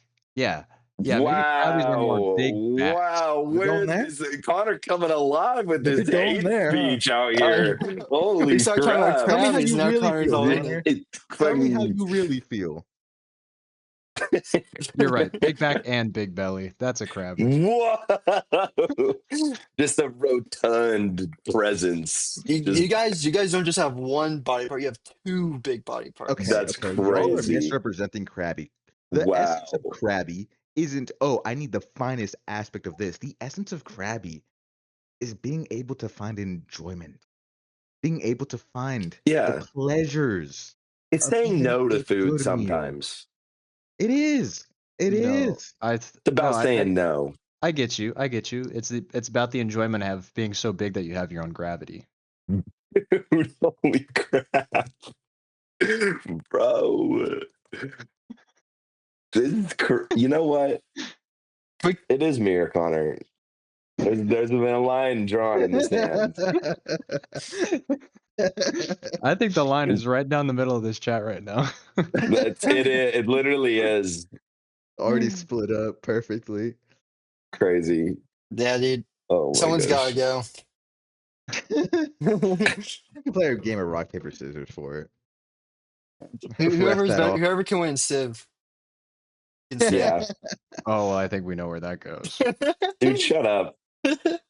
You ain't ready. Watch us Not get back round to the two, we're games. gonna Oh yeah. take you down. Okay, Oh, you're so dead, Connor. so The only thing you know is Anyways. food surplus. Krabbies. so so the biggest part I got out of here, the most interesting part, I should say, wasn't so much like Zarathustra seeing these like major vices in people, but when he gets to this part of the past and how people, in a sense, get too caught up by the past because of the power of will. I'm gonna like read a little bit. Okay. And how could I endure to be a man if man were not also the composer and riddle reader and redeemer of chance? To redeem what is past and to transform every it was into thus would I have it. That only do I call redemption. Will, so is the emancipator and Jordan Brigger called. Thus have I taught you, my friends. But now learn this likewise. The will itself is still a prisoner. It was, thus is the will's teeth gnashing and lonesomest tribulation called, impotent towards that hath been done. It is a malicious spectator of the past. Not backward can the will, that it cannot break time in time's desire. That is the will's lonesome tribulation. So that is the interesting part. Because obviously he's big about will, but then he even brings up will's limitation, which is that will cannot change the past. And the will itself is a prisoner, which he's also big on that. Like, we're not prisoners of something. We command, we control ourselves, we control our desires and all this stuff. We will it so. However, the past is still uncontrollable. And he kind of starts to go on to this idea of due to the will, due to the strength of will, like because it's so strong, but still being held back from willing the past, we suffer. And the suffering feels like we are being penalized in a sense. Because we suffer, we must be being penalized for something. And since the will itself is a cause of the suffering and penalty, as in the will being a prisoner, and yet feeling like it's so strong, and like the fact that it is will is what causes us to have the suffering of not being able to go into the past. Because it's like, why can't I just will this into the past? Why can't I just do this? And because the will is the cause of the suffering and penalty, we cannot escape will, right? Therefore, we must go through suffering and penalty. And as a result, it makes us feel like we deserve it. We deserve the suffering because it just goes right back to our will. It's like we're blaming ourselves in a sense.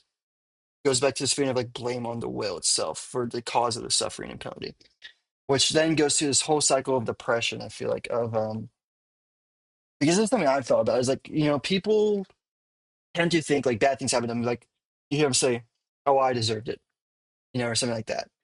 And they're as a result, they're Connor. sorry, Connor, I didn't Sorry, mean to call you major out. call out right there. Definitely is. And they say I deserve it. And that's something that's always bugged me a lot of times whenever I've heard that.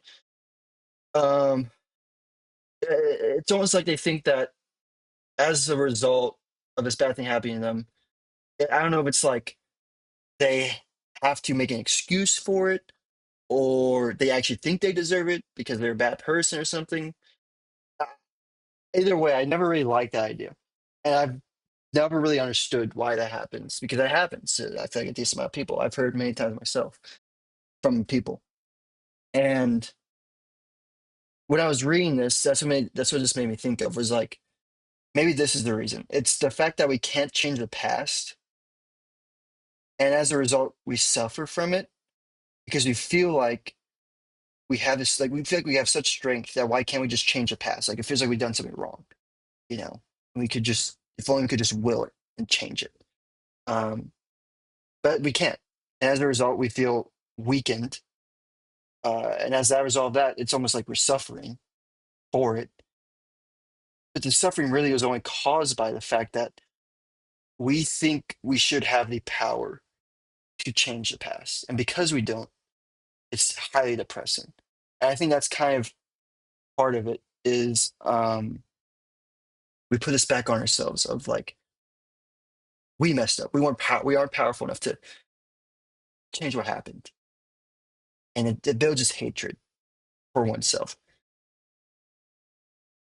I want to get your guys' thoughts on that. Like, do you think that's maybe a correct conclusion, a correct reason? Um, or like why Like how can we avoid that thought process too, you know? Because I think it is a big thing. I think it's a very um like almost chaining down feeling. Well, guys, how do I avoid it? Fair enough. Because all I'm thinking is know. past Connor's a dick, and that's the reason. I Maybe think go for it, Seth. I think I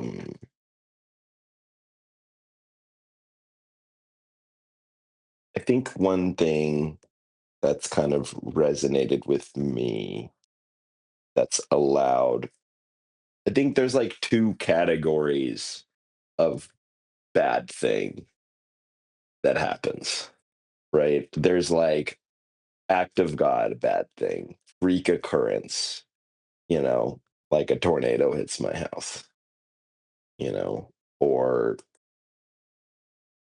the company I'm at that's been hiding their finances from all their employees for 3 years goes under. You know, it's like, what was I gonna do? You know, that just kind of like, dang, that sucks, tough. But the ones that are harder to cope with is like bad thing that happens as direct consequence of bad action I took, you know. Um, and some of those are like some of the ones that are like have been hard for me to cope with is like the ones where you're like laying in bed and you're like, how did I not see that was gonna, you know, or like, why did I make that decision after having 5 drinks, you know, like those ones where you just beat yourself up because you're like, I didn't follow my own advice, or it seems so simple. But I think part of my coping mechanism that's allowed me to like handle those things is to be like, bad things happening is like kind of awesome. Like the worst thing that could happen, like, okay, this is take let me explain myself all the way, because the first thing that's going to come out of my mouth, I think a lot of people are going to disagree with. The worst thing that could happen to you is the middle, the boring ground, the lame world, right? From your, as when your life is like the perspective of a story, like bad things happening to you is like arguably just as good as good things happening to you when it comes to like building your life narrative, right? Obviously, when it's like bad thing after bad thing after bad thing and it's like beating you down, that sucks. But I think when I like lay in bed at night and I'm beating myself up over some ill-timed decision, I just try to tell myself like that experience was a part of the story that got you here. And there are a lot of things about where you're at right now that you're excited for and you're happy to have, and you would have never had them had you not made that stupid decision. You know, I can get caught up in like the fantasy world where I would have made the right decision and everything would have been different. But the truth is so much happened between that decision and now. I couldn't tell you how my life would have been different had I not done that. You know, like too much has happened between now and then. And then it goes even farther where it's almost like you kind of just come to this acceptance that the things that happen to you are so little of your life is actually in your control, that to think you could have changed the past, or you could have done something differently, or you could have made a decision, or if you would have made this and this and this and this decision, your life would be perfect, is like so prideful. Like to think that you actually have that much effect on the world around you, um, when in reality, a lot of times the only thing you can control is how you feel about the thing that happened to you. You know, so when you do something Not even how bad you and feel, how you act. yeah, so when you choose when you do something wrong and then you sit there and feel sorry for yourself and beat yourself up over making that mistake, you're like failing twice. You're like, you've been given two areas of agency in the decision and in how you act with with the result of that decision, and you've chosen the bad one both times. You know, I don't know if I think I kind of got off on a bit of a tangent. I don't know if any of that made sense, but that's been my kind of framework when it comes to dealing with shame and regret, which I think are the things that he's trying to talk about when he's talking about redemption.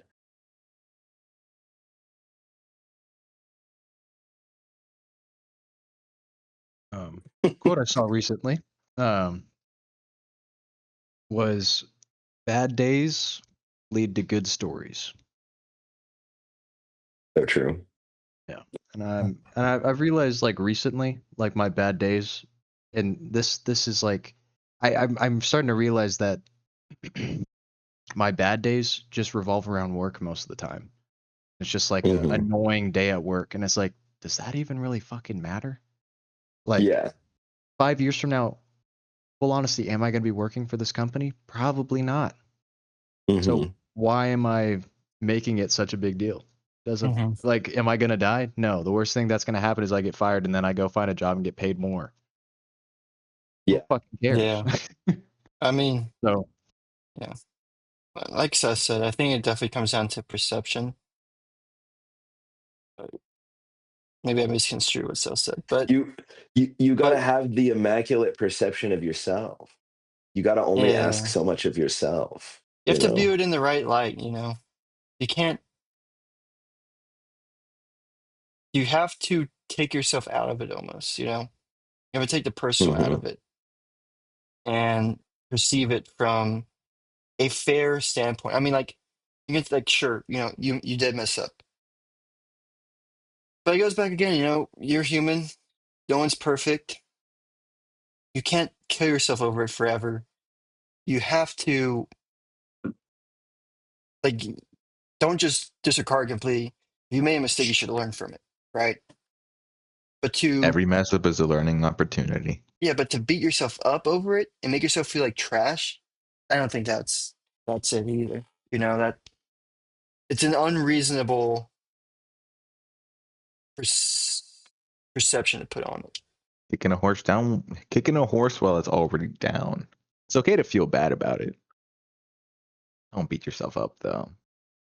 Feel bad about it and use that bad feeling to say, you know what, I'm gonna learn from mistakes. I will try to do better. And that's Yeah, also a key aspect of trying. Don't say I will do better, because then that sets you up for a little expectation that maybe you don't meet it, you might just end up in a worse spot. yeah, But if the intention Don't of trying, beat say it, go for it. don't beat your own dead horse. Yeah. yeah, I was gonna say like I like how you merged those two together. It was hmm awesome. Yeah. yeah. What one thing I think about this is it's almost like acceptance. You know, what happened happened, and you just have to accept from it and move on. Like learn from it and move on. It's a matter of just like not trying to look at it and being like, man, almost regret, you know? I'm trying to look at it and be like, man, I should have changed this, or this should be changed, or I shouldn't have done that. You know, this is how it was, and now it's different now. I messed it up or something like that. You know, you shouldn't try to look at it from that because then that puts you in this position of like, well, now I feel like I have to change it. You know, kind of like what Seth said, where it's like your response is almost more damaging than the thing you did in the first place, you know? Um, because you start to feel like, man, you should have done more. And especially when it comes to that point of like, where you can't actually do anything, what sounds like you literally can't do anything. It then breeds about this hatred for yourself of the suffering, and I deserved it because you couldn't redeem it. There's nothing for you to do. And so you feel trapped and feel like you have to be eternally penalized for it. This is what he says too, which I didn't really understand this part.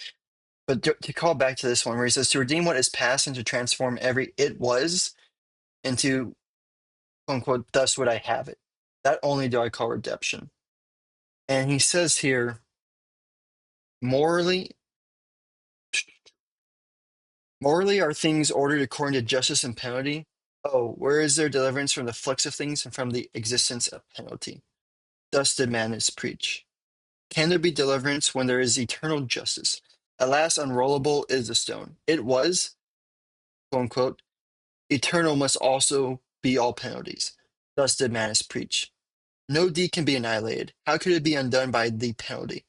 This is what is eternal in the quote unquote existence of penalty. The existence also must be eternally recurring deed and guilt. Unless the will should at last deliver itself and willing become non-willing. But ye know, my brethren, this fabulous song of madness. It's almost like he's trying to say, back to the point of like, you almost feel like if you penalized forever for something, that eternal Yeah. penalty, when you really just have to move on and accept it. I think. I think that's kind of like the big Yeah. difference right there.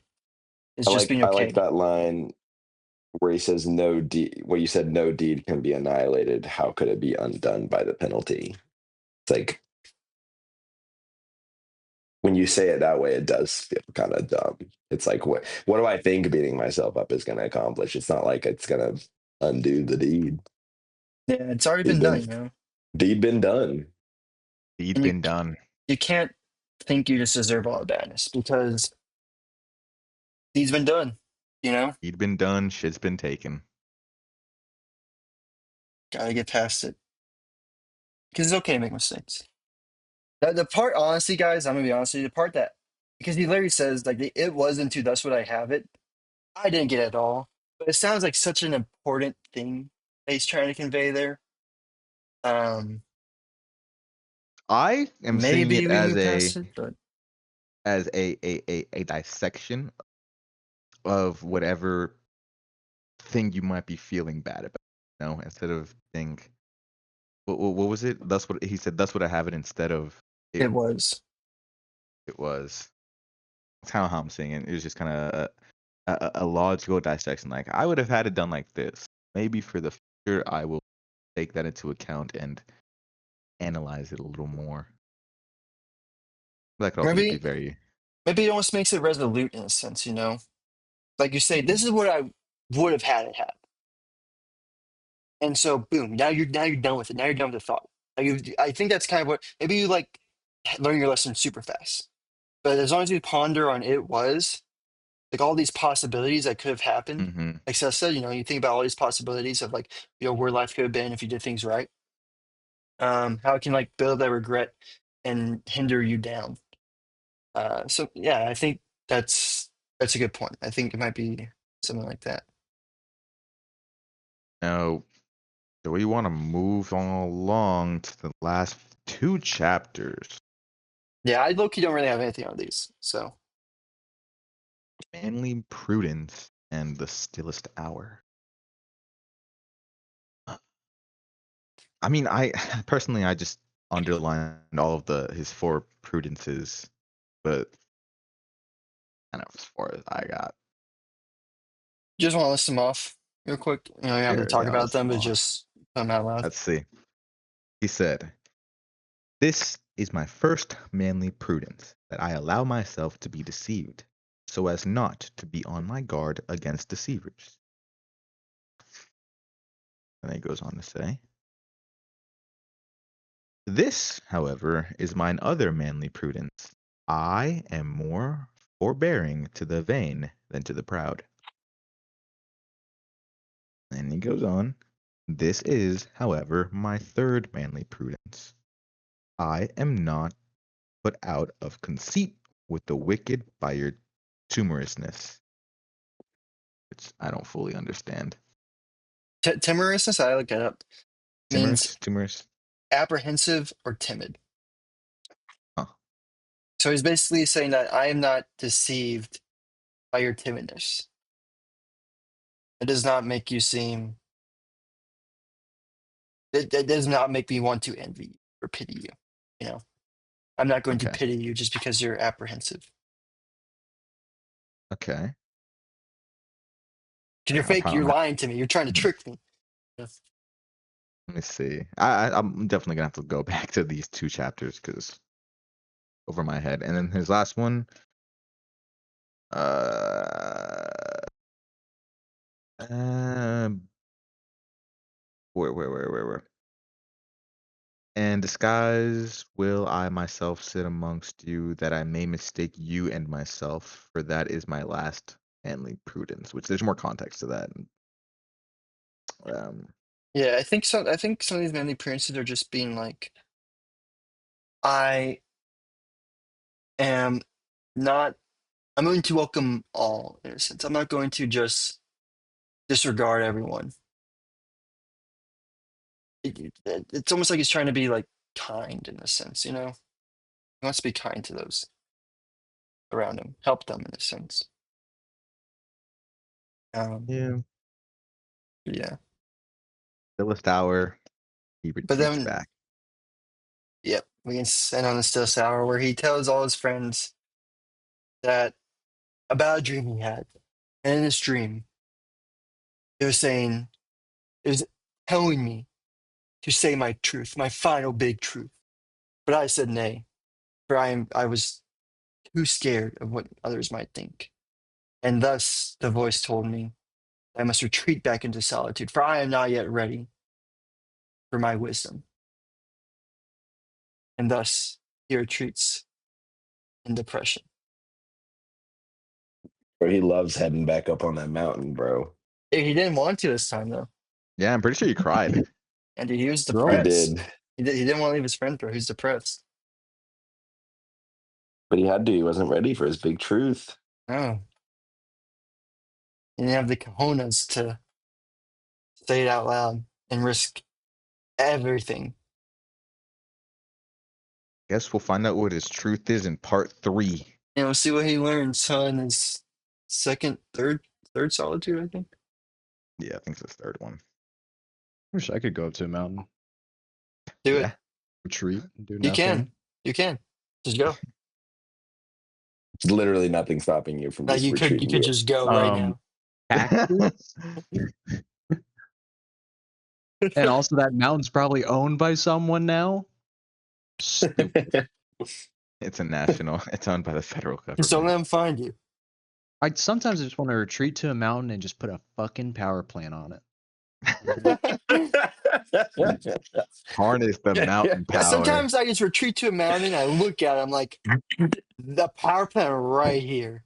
This is where You it see needs that? to go. You see that river that's flowing downstream right there? You see, that's where we're gonna put all of our pollutants from the factory right down that stream right there. That's awesome. Then we'll never have to worry about them again. No, Yeah, they'll, Exactly. they're they'll gone. flow It's a into the flawless ocean plan. They're gone forever. easily. Out of sight, out of mind. Is what they say.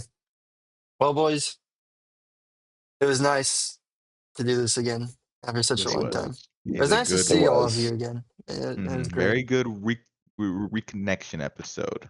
Yeah. So next Tuesday up to 55. Yep. Up to or read through. Up to 55. Up Okay. to. Through 54. Through 54, All up to right. 55. Catch y'all next time. It was See a y'all good later. reconnection. Have a good night, friends. Bye Later, cheers. bye. Deuces. Peace. Bye. Bye. Thank you for listening to today's book club. If you want to support us, please feel free to leave a rating and review on wherever you get your podcasts. We are on Apple Podcasts or Spotify, so either one of those would be great help. Also, leave a follow. That'd be amazing too. If you're listening or watching on YouTube, please leave some comments, like the video, subscribe. Another way you can help support us is we are Amazon affiliates, which means you'll see in the description wherever you're watching or listening to this podcast. On the episode, there will be a link to the book that we are currently covering, or if we spin the wheel to select our next book, you'll also see a link to the next book that we will be covering as well. And these links are to the books the exact same books that we are reading.